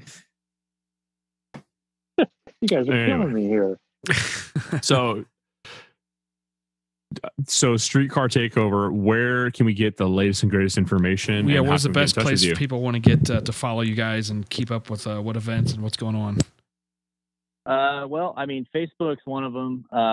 You know, when you go to our Facebook page, you can go to the event tab that has all of our events listed out on there. So that's at Streetcar Takeover. Okay, Streetcar one word. Yep, is what I'm seeing. Yep. Okay. Streetcar one word, or no, Streetcar is 2 words. Takeover it is. Okay. Hold on. Streetcar one word's like the rail cars, like you ride on the truck. You're right, and then takeover is one word. So street space car space takeover. All right. Good job, Clark. Yep. And then our website is streetcar-takeover.com. Got it. And pretty much all the same stuff you see on Facebook is on our website as well. Got it. Nice. Thanks, dude. Appreciate you coming on tonight, man. We'll be certainly bumping into you at the shows. For Columbus. Yeah, good. Have a safe trip, and we'll see you guys out there on the road. Cool. Justin Keith, everybody. Guys. Thank you. Yep. Thanks, man. I'll see you in Charlotte. All right. We'll see you then. Bye. Very cool. All right. So it was good to have him. Get him on his way. Thanks, Justin, for joining us, man. That was cool. I always have a good chat with him at either PRI or SEMA. I've seen him in Kansas City a couple times, but he's always super busy now. You never run into him because we're always doing stuff on the weekends. But anyhow, so good to have him. Speaking of events, we are all getting ready. I mean, I don't know about you guys, Bewley. I think you're leaving. I'm going to go down in now. The morning. Shit, you're going to drive all day tomorrow. In the morning. Tomorrow's going to be a big day. It's going to be a big travel day. We're all loaded up. I got the wagon loaded. Getting ready to whip the mule a little bit, and we're going to head west for Wichita, Kansas. LSX Versus the World, Kansas International Dragway this Friday and Saturday. We're going to go out to Kansas and have a little fun this weekend in Wichita. Man, I am totally looking forward to that. So we're actually going to try and do some, if you sign up, follow me on Facebook, Scott Clark or RealTuners LLC. We're going to actually do some live broadcasting from the event. And we'll hopefully be able to put up some video clips and stuff like that. But interview some people if you want to talk to someone or want us to do something for you, let us know, and we'll go out and find that person and try and get them on the air. But anyway, so we're going to be there. I'm packing up in the morning. I got one appointment for a couple hours. I got to go over and help the guys at Cal Automotive. They're getting their Salt Flats car ready to go. But with Brad Nagel, who's wiring it up, hopefully listening tonight. After that, tomorrow it's packing up the car, getting everything ready and loaded up and done. I spent most of the day today getting the electronic stuff to do a broadcast remote out of Bewley's air-conditioned trailer. Actually, is that Mr. Tooley's trailer? Is he? Yeah, Brian's letting me borrow the wagon. Man. Yeah. Shout out to Brian Tooley and the guys over at BTR for letting me borrow the wagon to drag out there. We're going to bring it. It was either that or just try and cram everything in the bed of the truck. But I got Derek. Derek Sanders. I just totally blanked on my own employees last night. Jesus Christ. We're loading Derek's truck up and bringing it with us. So Derek's going to be participating and maybe taking home some money, making some runs. We're actually going to be working on Derek's truck. We're helping tune that. So that's going to be a good time. Yep. And, we got it loaded up and, bringing that and bringing some shirts and some hats and some stickers. And, Brian let me borrow the wagon. We're going to have air conditioning and, we got a refrigerator. Do podcast from inside. That's what I'm thinking. We're going to set the table up. We're going to set the table up inside, set the air conditioning on about 60. And we're going to put somebody at the door like a bouncer. I'm going to set a desk down at the end of the trailer. I like what I'm hearing here, man. I'm bringing the cords and cabling and everything for whatever we need to do. So I'm going to set the table up in the back of the thing like the Godfather, and have a bouncer at the door to let you in and come see me. And no, I'm just kidding. But yeah, we're gonna. Hopefully the old mule does us all right getting out there because that's a big ass trailer. That is a big trailer. Hey, ears out, baby. Do what? It's super loud, Tom. Ears out. Sorry, my bad. What's up, Tom? Jesus. I'm a little bit. Sorry, my bad. Is that better? You don't have to scream at the microphone, Tom. I got kids, damn it. I got a lot going on. Hey, I'm going to say just take the cap slots off. There we go, right? Turn the caps lock off on your mic. It's our caps lock, Tom. That's right. Oh, man. So, I got what happened to that guy? Cap lock Kevin? He's still around. Oh, Lord. He's oiling down a track somewhere in the Midwest. We're talking about oil down? Sorry, Kevin. Caps Lock Oil Company, Kevin. Yeah, where we lose half the load before we deliver it. So let's get back to the hopefully not the oil down regionals this weekend. Gonna jinx us, but anyway. So we were lucky enough to have with Kevin's us. not going to be there, so we'll be fine. Oh, right. Oh, we'll see, man. I don't know some of the other guys coming. No, so engine diapers and catch pans. That's all I'm saying. Why don't we introduce the guy that's promoting it? How about that? Yeah, let's get him on here. Come on, Mr. Danny Davis. So hopefully you can hear us, man. Can you hear us? I can hear you guys. Can you hear me? I can hear you clear as a bell, dude. Nice job. Excellent. So, okay. This weekend starts Friday. What time? Give us the rundown of the event, the first off the schedule. Then we're going to back up and talk about Worldwide LS Owners. Okay. So, Friday we have 2 shootout classes. We'll have the LSX shootout, which is pretty self-explanatory, I guess. It's all LS powered vehicles for that shootout. And then we have the World War shootout, which is anything non-LS powered. Grudge Fest, a little grudge in between and testing for those guys who are racing on Saturday as well. We will have the gates for the racers and vendors like yourselves come get set up at 4:00. We will have gates open at 6 p.m. for spectators, and we will get to racing at 7:00. Testing wise, eliminations at 8:00. And then Saturday, I guess you can say, is the big main event. We have the Door Slammer Showdown, which is an outlaw class, kind of run what you brung thing. Everybody loves seeing those 4,000 horsepower pro mods get down, at a track like that. We have a lot of locals that have those. We have a couple index classes, and then we have the main event, which I guess has been catching most of the buzz lately, which is the LSX versus the World shootout. It's kind of self-explanatory. You got the LS class going up against the World class. 2 rules and 2 rules only. You're running a 28-inch tire and no bars, and we're gonna finally see who the fastest of the fast is, and is going to take the crown, of this rivalry that's been going on for a long time. So Saturday, the gates will open at 1:00. we actually have a bikini contest going on that Madison, the track manager, wanted to do. So we got a bikini That's contest. The real show.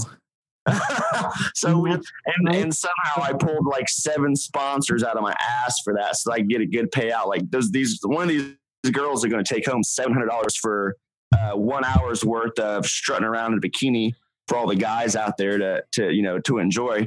Sponsors get to judge this deal, right? So we have sponsors and crowd participation. So I didn't want judges. That's boring. Nobody cares about judges. It's all about the crowd. I mean, that's what it's all about. So we have a full weekend full of racing and fun and a lot of stuff to give away. So it's inclined for the racers and the fans that are coming out. It's going to be a good time. I'm looking forward to it. I'm going to make a couple stops on the way across and beat people with whips and make them get stuff done and come with me when on the way over. So I'm bringing the whole fam damnly with me. So yeah, bring them all out. I will be ready for you guys tomorrow. I will get you. I've got you and Scott a big spot for your booth right next to the staging lanes, right next to the grandstand and the track. So I have you guys taken care of so that you can get everything set up tomorrow. So we're looking forward to seeing you guys. Yeah, we'll be out there. We're not going to be in town tomorrow. I'm going to roll out. Tentative plan is to make it to like Springfield, and I'm going to take a stop off and visit with Blake and look at some stuff and do a little business with Blake with some stuff that we've got going on. And then we'll ease over that way first thing Friday morning, probably be there about, early afternoon on Friday. Oh yeah, that's fine. I'll be there all damn day starting tomorrow until the end of the event. So just holler at me and we'll get everybody set up. Message me your cell on Facebook. That way I can go ahead and put it in my phone. That way I can look it up and get a hold of you that way. Yeah, I'll do that tonight. It makes things a lot easier for me instead of answering. So this is my first, event that I've promoted, and I've come across the fact that my phone hasn't stopped blowing up for the last 2 weeks. Good. So that leads us to a perfect discussion: is how did this event come to be? What was the spark that ignited this fire? Okay, which guy spouted off to another guy to get it started? So Maddie from Kansas International Dragway, the track manager, and I are pretty close. I help her with all the no prep mayhem stuff going on all the time. And I started the page like 4 or 5 years ago. And we've been talking about at least a Ford versus Chevy shootout for like 4 years now. We never were serious about it, never got it done. And this year we decided, you know what? There's so many no prep races going on in the world, and there's so many races that are alike. Why not try to do something different? And this was last December, and we decided to go ahead and fuck it, let's see what we can do and try something. And we started promoting the race in January, and it just kind of took off from there. So it's a lightly prepped event. It's not going to be a radial prepped event. It's going to be a regular track prepped event. And excitingly, I have about 90% of no prep racers coming to this race. So that brings a lot of buzz to it. And I'm looking forward to it. It just kind of happened, and I think it should have happened a long time ago. So it's going to be a fun weekend. We have a lot of racers. I think we have over 65 racers entered for the main event Saturday. So we're looking forward to it, and we can't wait to get started on Friday. 65, so you're going to end up with a 64 ladder and single elimination, or how does that work? So the main plan was to do a qualifying, which when we have no prep racers and they're the majority of the field, you know how that works for them. They don't want time shown. They don't want time slips. They don't want any of that. So we kind of had to change that on the fly in about March.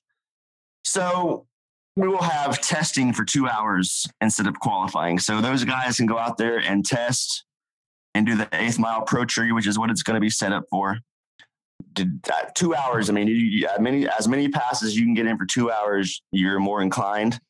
And on Saturday, we will have Team LSX draw chips, and we will have Team World draw chips. And every pair down will be a team faced up against each other until we come to an odds to where we have a Team World car left and another Team World car left. Well, they're going to have to go up against each other. But so qualifying went out. We're going to test, draw chips, and set them up that way and make it to where it's a Team LSX and Team World car going down every pass, every round.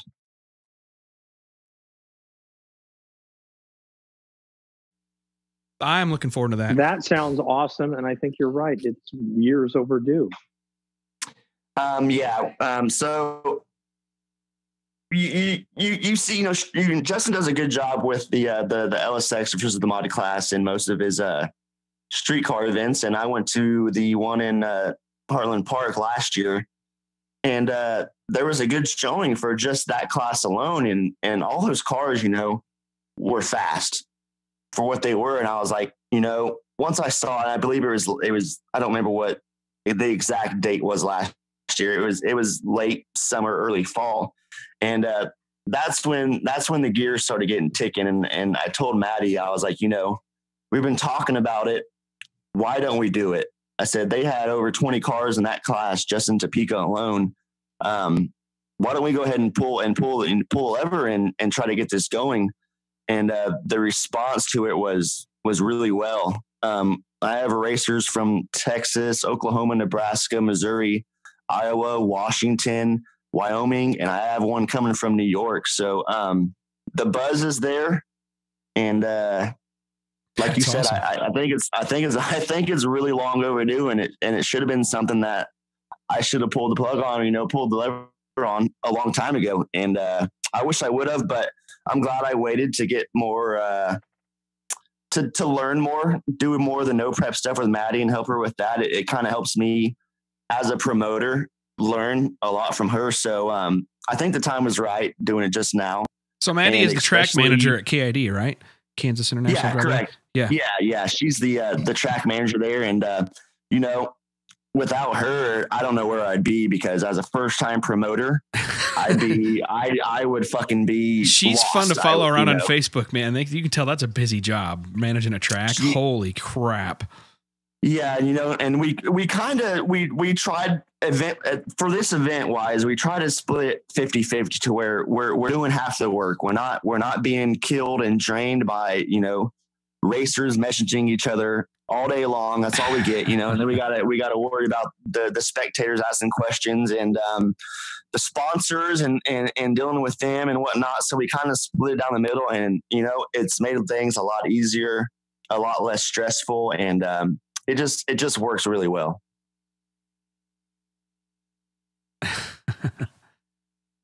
Yeah. I'm going to be there. I was going to come down tomorrow, but I think I'm going to come down early Friday morning. I'll be there before lunch, because I got to set up with Bewley, so I can't set my junk up until his trailer is backed in and whatnot. But I got all the equipment we need, so we can tap into we can do a live feed. We can tap into the audio real easy. I got a wireless rig for that. So, and you guys will be right next. Like I said, you'll be facing the staging lanes. If I can get a shot with a camera at the back of our pits on the track, I got a couple of cameras I can put up and just let run. So if we can make that work, we'll try that and make it happen. And you guys are right next to the towers as well, so that'd be a little bit easier for you. I'll get there. We'll be there Friday morning. We'll get set up and get everything situated. I'll get the old girl in the wind, and we'll get over there. Yeah. And another thing about Friday is we're looking at, I think the high was like 77 degrees and a little bit cloudy, no rain in the forecast. So if you guys are looking for those fast passes on Friday night, they're going to be looking good. Yep. Weather is looking good. That's after the sun goes down, right? Because is it going to be like 90s during the daytime like it's been over here? It's been weird over here, man. Like, it was really hot the first 3 days, and then last night we got a good amount of rain, which we needed really fucking bad. Yeah, we needed that rain really bad. And today it was all cloudy, and I think we got a high of like 85 degrees. So it was actually a break from those upper 90, 70% humidity. So it was really nice. I think there's a chance of 30% chance of rain. So the track is actually located in Mays. It's about 5 miles north of Wichita. And there's a 30% chance of rain Saturday morning from 7 to 9. which is completely fine with me because ain't no racing going on until about 4 o'clock, I believe, on Saturday is what we set for. Yep. So everybody's already complaining about the weather. I've been getting multiple messages, and that's as a promoter, I found out that is the most annoying thing to hear is weather and whatnot and fans. And I'm like, I can't control the weather, but I can tell you that no matter what happens, we're going to race, and the race is going to be finished to completion. So I got a question for you, man. And you've mentioned a couple of times that this is the first race you're ever running as a promoter? Ever. The very first one. I own a page called Worldwide LS Owners on Facebook. And okay, yeah. And I don't know what happened. It just kind of blew up over time. And once it got so big, I kept getting all these guys ask me if I ever did anything. And I was like, no, it just kind of started as a hobby. When I was younger, everybody was all in the LS1 Tech forum, and I was one of them. And May of 2014, I believe, I started the page just as a hobby, and it kind of grew. And I'm looking at 205,000 fans now on Facebook alone. And I figured, it's growing substantially day by day and week by week that it was time to do the race. And what's better than a race like this with the page like I own, somewhere at a local track with Kansas International Dragway and Maddie. I mean, it was just kind of it was a match made in heaven, I think. Right on. Yeah, So, I mean, to have that kind of significance, your page has probably got one of the biggest followings, LSX specific pages on Facebook, I think, of about any of them. I mean, you're like 1,000% bigger than like my business page. I don't even have 20,000 followers on my business page, and you've got over 200,000 for the Worldwide LSX Owners. I think that's awesome, man. Yeah, that's bitching. Yeah, and it's actually real crazy once you think about it, how fast it grew, and just from a hobby. So it kind of grew from a hobby of just looking at cars that were not non-racing obliged. I didn't really start the page that way. I grew up with racing. I grew up at a dirt track at 81 Speedway here in Wichita, and my uncle was a midget sprint car driver, and it kind of transformed into drag racing. And the page didn't really start that way. It was just mainly a show your ride kind of page, and then it kind of grew into racing, and that's kind of where I want to keep it at, as an in between show cars and racing. So we'll see what happens, but it's doing good, and I'm real excited for the future. I've already told myself that this event is going to be an event that is hosted twice per year next year, and is going to be in 2 different locations next year. So be on the lookout for that as well. Awesome. Count me in for both of them. Yeah. I think I already know I want to go back. So yeah, most definitely. Yeah, I want to stick to my roots, and I always want to have one here in Kansas, no matter what, just because I've been here my whole life, and I will support the local drag strip because that's what you should do, no matter what. If you're a local at a drag strip, but hell yes. As far as the second event, we will be traveling. I can't really say much more about where we're going, but it will be down south. Right on. Cool. So I mean, Wichita is not a bad location to have a race like this either, because it doesn't get much more in the center of the country, right? Yeah, I mean, if you think about it, Wichita is, I think, literally dead center of the country. So all these cars that are coming from the Midwest, they're not traveling any farther than anybody nobody's else. going more than 3/4 of it or a day's drive, except for the exception of a couple people. We do have the guy from Washington that's coming in Wyoming and New York, which are, they're making those 12, 13, 14-hour hauls just to get there. That's just a one-way trip, which actually it blows my mind that they're doing that. And it's really, it's really supportive, and it makes me feel well. And, that they're coming down for the first time for the event for me, that far. So, it's mind blowing, and it makes you feel good. So it's going to be badass, man. Wichita's 20 hours from me. I'm sad. In Vegas. Oh. That's 4.5 for me, man. It's just a little farther than Kansas City for me. That's great. I'm like it's 750-mile haul for me. 12 hours, 13 worth going hours. though, man. That tells you what. Oh yeah, we're going to be there with bells on. So yeah, you got that nice, pretty Dodge though, man. You'll be riding in style. Man, that's right. I'm gonna have my anti-swamp ass seats going and the air conditioner blasting. You got the tow mirrors out. The tow mirrors are going to be out just for Tom. Oh, the justification of the tow mirrors for 2 whole days. I mean, I've had them out for 2 days already. I went and picked the trailer up and brought it to the shop so we could load it up. And you got to stretch it before you have to stretch your muscles before you exercise. Everybody knows that. I've already got the mirrors those of us out. that don't exercise. You got the blind spots all figured out. Got them adjusted. All the blind spots are done. I can see everything I need to see, and I've left them alone for like 2 days. So you have you got air conditioned seats. If I heard right, you're taking Brian's trailer with air conditioning and everything. Yeah, I've got Brian's big gooseneck. He loaned it to me to bring Derek's truck out and bring it out and go and come out there, and we got plenty of room. I mean, it's going to be party central. We've got we got LED mood lighting in the trailer. We got a sound system. Oh my God. It ain't party central till you add a stripper pole. Coming. Dude, listen. Sounds like a whole bunch of dickle going on. I got this handled. All right. Especially the stripper pole. Can we talk about my garden? I don't want to hear shit about my garden. You can't give me shit about my garden. This guy's bringing candles. We're talking about stripper poles, and you want to talk about some devil's lettuce that you can't get to grow. What the hell's the matter with you? Shit. Stuff's hard to grow. Oh, man. So, serious question. First time promoter in a world full of, we hear far too often about, these promoters that flake on a payout and just, it's I just got done talking to that guy. Yeah. What are your, does he give classes now on how not to run events? No. Well, I'm not pointing out anybody because it's not just one person, dude. It happens all the time. You hear about it. But yeah. Every 2 months you hear about somebody that, runs out of the gate of the track without paying out the payout, or, they didn't pay the appearance fee to whatever street outlaw was supposed to show up. But what are the struggles that you're seeing, and what do you do to counteract that as a first time promoter to guarantee hey, these guys are going to get their money and everybody's going to get paid? So there's got to be some capital up front and sponsorship, but what are the struggles that you're seeing? Struggles for me, as of now, not many. So since I have the page and I have such a great following, it wasn't very hard, to reach out to sponsors and be like, hey, I'm doing this.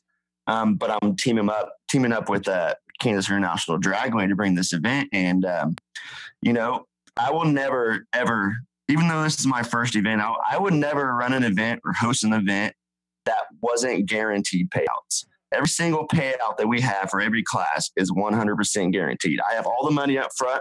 It is already counted for. It is already put down. It hasn't been touched in months, which is something that I think Datalogging hit it not that long ago. If you don't have the money for an event months ahead of time, you can't bank on fans coming and paying for their experience at the Donald's a fucking genius. So, we want to get him on here so bad. I just had a good chat with that guy. Him a lot. Yeah, that's someone that as someone like myself, I look up to that guy a lot just because of what he does and how he does it, man. That he has. If you've ever met him in person, the guy is, you'd think you're talking to somebody's VP or CEO of a $500 million company or something. You know what I mean? Oh, he's a fucking genius. Yeah, he's a business and operations wizard. Yeah, I was really impressed. That's the discussion I had with him about. And when it comes to marketing, he can do nothing wrong. Even when it's him making a live video, shit talking the shit, but it's awesome. Yeah, it's just everything he does, he hits out of the park. And to get back to what I was talking about, when it comes to events, I won't name names. I know that we probably all know the guys' names from Memphis. And when you're a first time promoter, you can't expect to pay out that kind of money for an event that you don't promote. He reached out to me before the event happened, and he was only on his personal Facebook page itself was the only place that he was reaching out to promote. And I was like, you can't do that if you're looking for a race that is going to be successful, going to make you money, and not piss off everybody else, and not piss off everybody else. If you're not promoting that thing to where you're pissing people off, that's all they're seeing, then you're not doing it right. And That's what I told him, and he didn't listen to me, and he decided to do his thing. He didn't have money up front, and he also decided to pay the Street Outlaw appearance fees, which I don't know how much they are. I'm assuming they're not very cheap. It's just, it sucks, what happened to everything there. I don't know the whole situation of the story. I've heard 2 or 3 different sides. I'll just keep my voice shut on that. I don't think it was right by him, which is kind of why I'm not doing no prep stuff. I think no prep is getting played out already, and it has been. And then now you've got competitors from the TV world that have like Chad Reynolds said a couple weeks ago. They've openly announced that they're going to own the no prep game as far as promoting and running events. So they're going to step all over you anyway. I mean, and that's the people that are making hundreds of millions of dollars. Right. And when you're involved with something like that, and you have, Discovery Channel and Pilgrim Films and the Street Outlaw guys doing that, they're going to win 9 times out of 10, no matter what. And not this weekend, ISIS. Yeah, it was exactly a month ago from last Tuesday. Madison called me, and she said, it was about, I think it was 8:00 in the morning. I was still at work. She said, on a 1 to 10, what kind of mood are you in? And I was like, it's a little warm outside. I'm working outside. I've been better. And she sent me a screenshot, and it was the fact that it was the one that they announced No Prep Kings are coming to Topeka, and I was like, well, that's cool. And then I seen the date, and I was like, well, that's not cool. Which sucks, because I've been promoting since January. I mean, literally since January, and then in May of the beginning of May, they do that. And it's one thing to schedule on top of me, but it's another thing to schedule on top of me in the same fucking state. I know, right? Only 2 hours away. And I talked to some guys about that, and everybody's giving the excuse, oh, well, that's just TV. That's just how TV works, blah, blah, blah. I'm like, nah, you got a TV, Here, blah, I'm blah, gonna, blah. I'm going to be the first one to say it, and I will openly say it. Fuck those guys. It's a shit move. It's a bullshit move, and, I got no love for the whole batch of them, because they did like 3 I wholeheartedly agree. Yeah, and it was, I wasn't sad or mad about it. I think I just kind of went numb for a couple of days and couldn't believe it, because I didn't want to lose all the racers that I pre-registered to my event. But then again, on the promoter side and the businessman side, how many spectators was I going to lose from my event because those spectators wanted to go to Topeka to stand in line to get a picture and an autograph? Which on another point, I don't want those spectators at my race. If you want to go and get an autograph from somebody that you see on TV, you're not a race fan.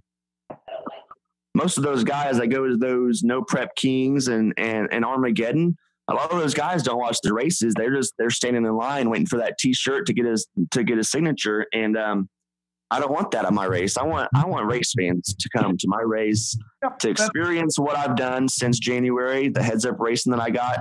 I want them to see, he busted his ass to get the best racers that he could, the best heads up class that he could to come. So, as a businessman, it kind of sucks, but I stuck to my guns. I thought about that all week long in May. And, I said, fuck it. I'm not changing my schedule for them.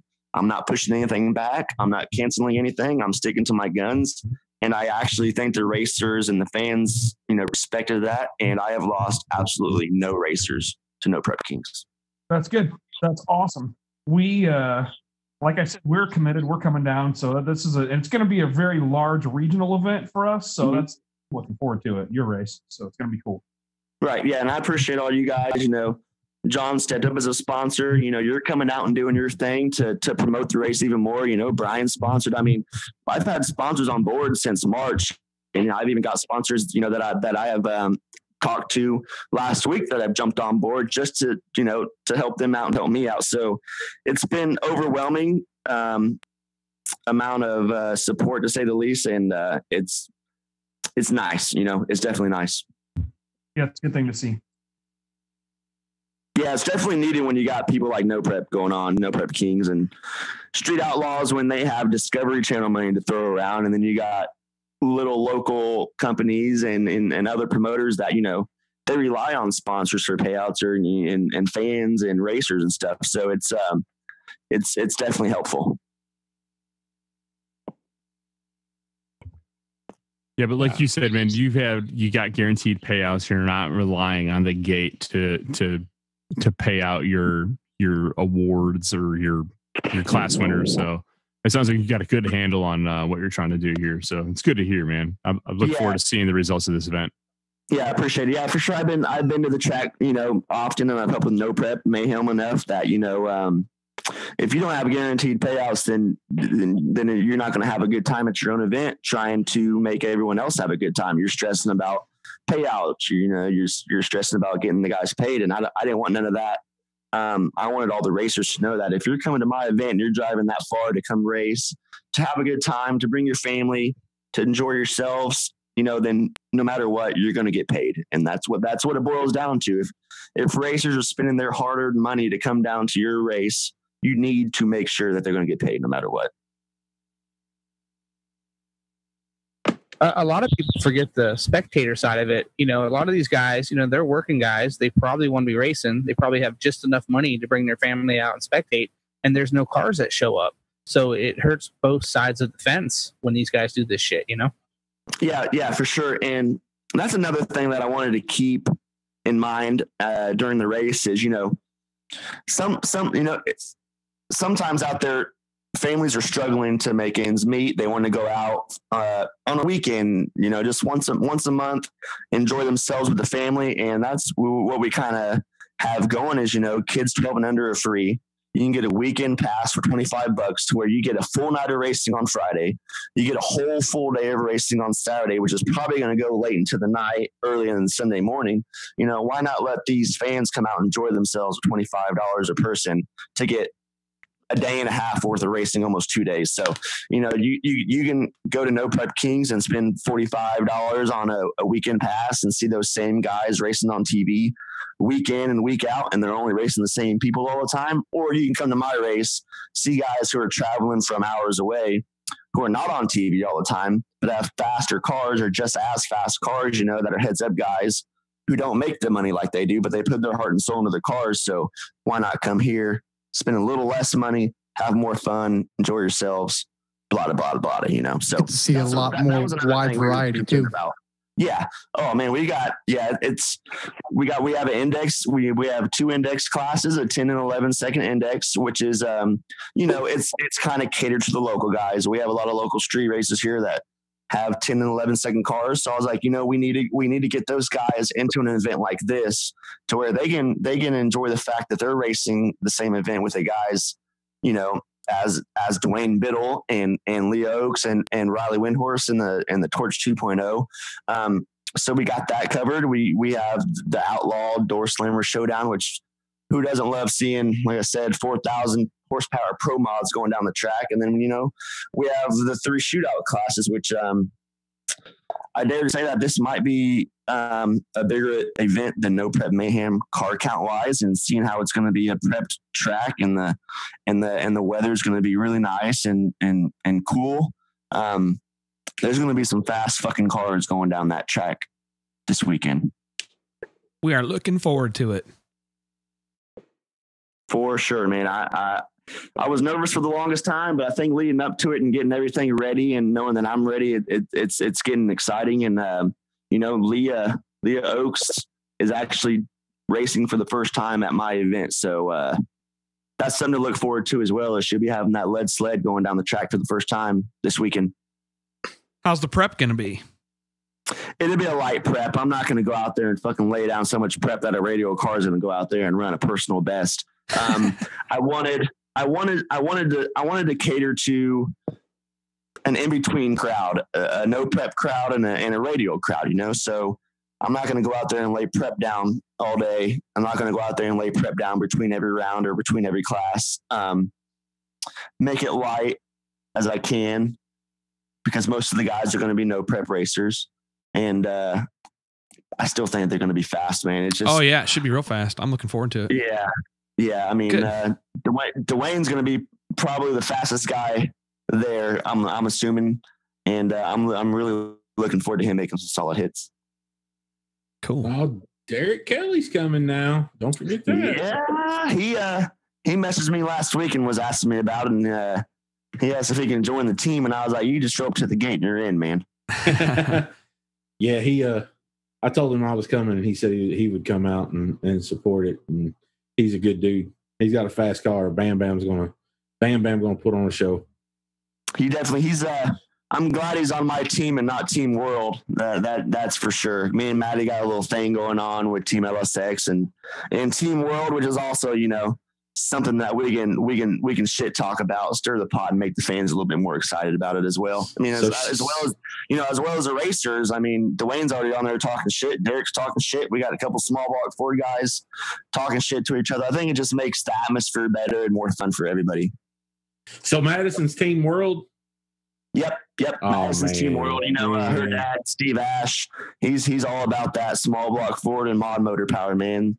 And I've been all about the LS motors ever since I can remember. That's what my first car was a 98 Trans Am, and I've owned 5 F bodies and that's in a couple 5 junkyard 5.3s, I guess you can say.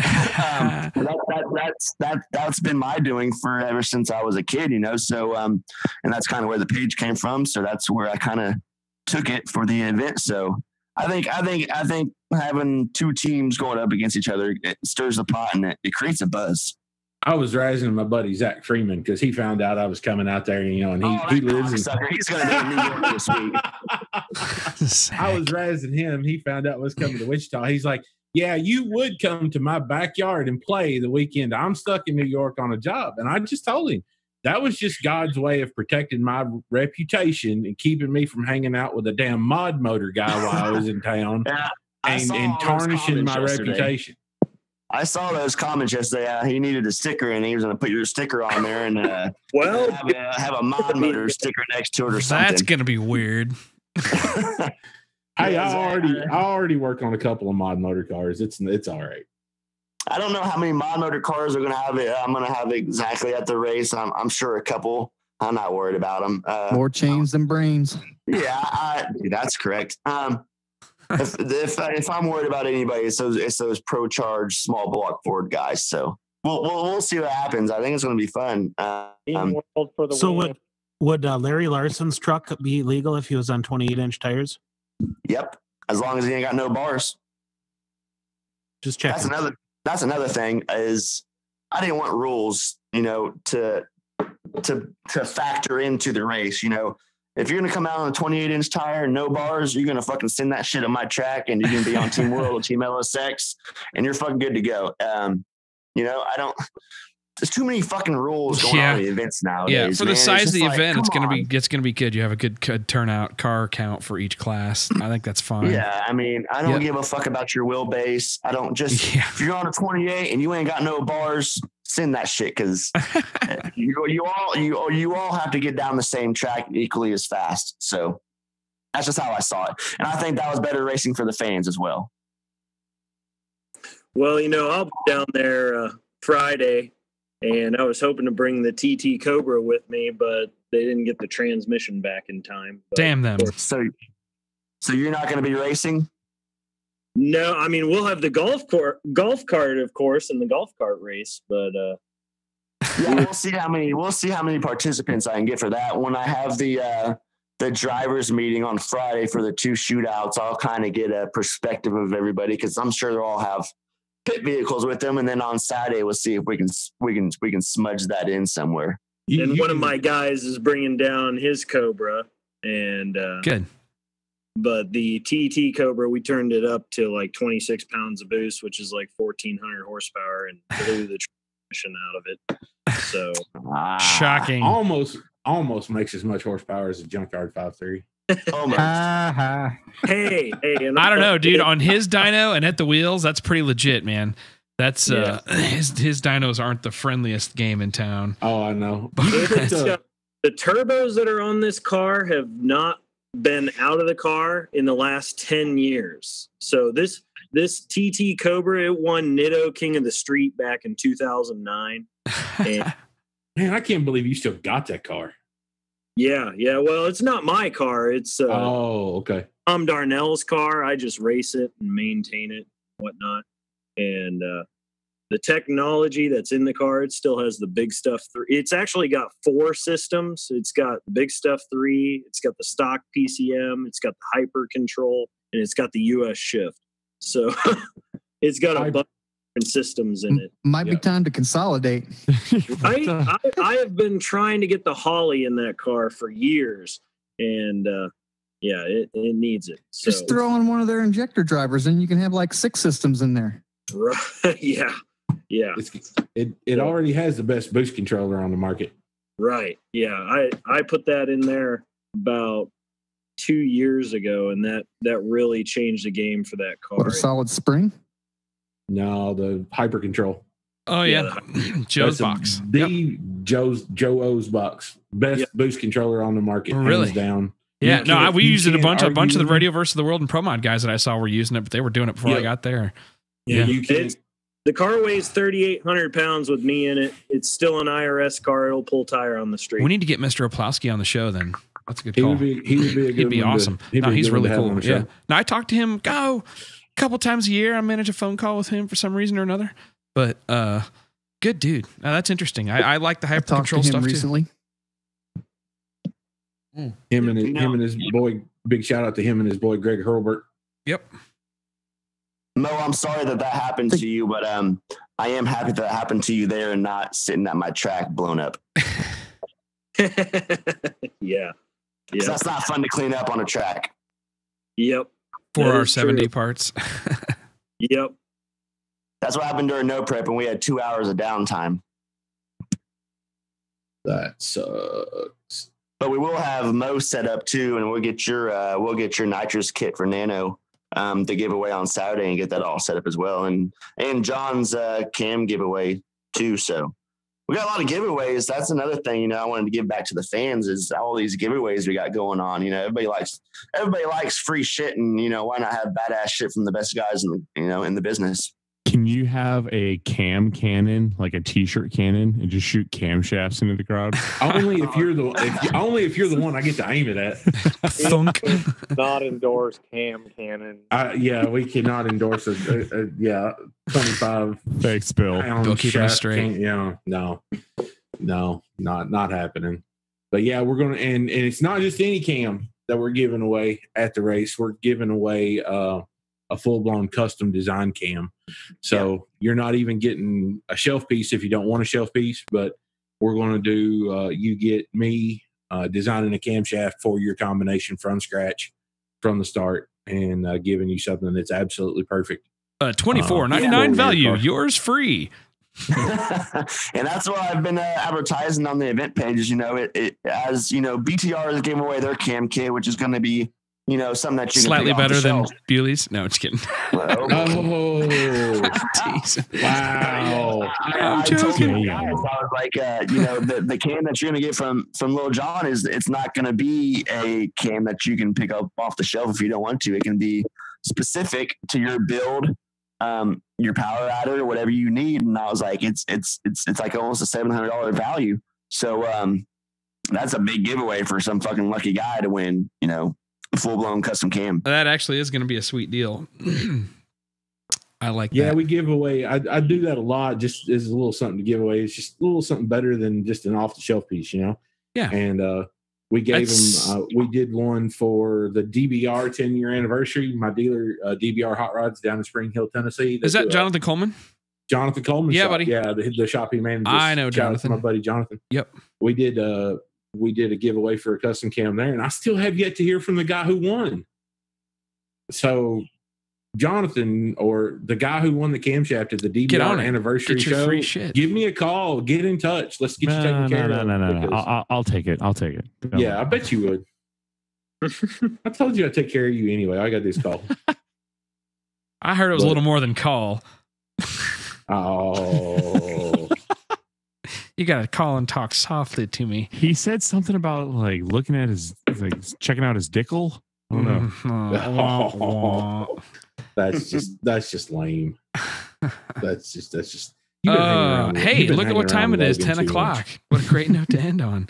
All right. So literally as soon as I shut down here and render and upload the podcast, I'm like packing bags. I'll be doing that most of the day tomorrow, and then see you guys before lunchtime or right at lunchtime Friday, Danny. And I'll message you. Maybe message me your cell phone as well, and I can bring stuff in if somebody needs something picked up on the way through town. Yeah, I'll be at the track starting tomorrow early morning, just working, getting things figured out that I need to. That way I don't have to worry about it Friday, and it's about race time. Cool. Good. Well, thanks, dude. Appreciate it. Yeah, for sure, man. Thanks for having me on. Yeah, cool. All right. Well, Mr. Danny Davis, check out the LSX Versus the World race, Kansas International Dragway, this weekend, Friday and Saturday. We're going to be there, RealTuners. Check it out. We're going to try and do some live podcasts, just clicking them on. If you subscribe to us on Mixlr or follow me, Scott Clark, on Facebook, you'll see we'll just pop up with some live videos. I'll try to schedule them and give you a little bit of notice, but should be a good time. So anyway, what's any of you other guys on board here? What other big things we need to talk about before we let everybody go? No, not really. Nope. Looking forward to Streetcar Takeover coming up. That's pretty much it. Nice. Yeah, Streetcar Takeover is going to be badass. Thanks to Justin Keith for getting on here. It was that was a good deal. So, all right. Well, we'll talk to you guys soon. Take care.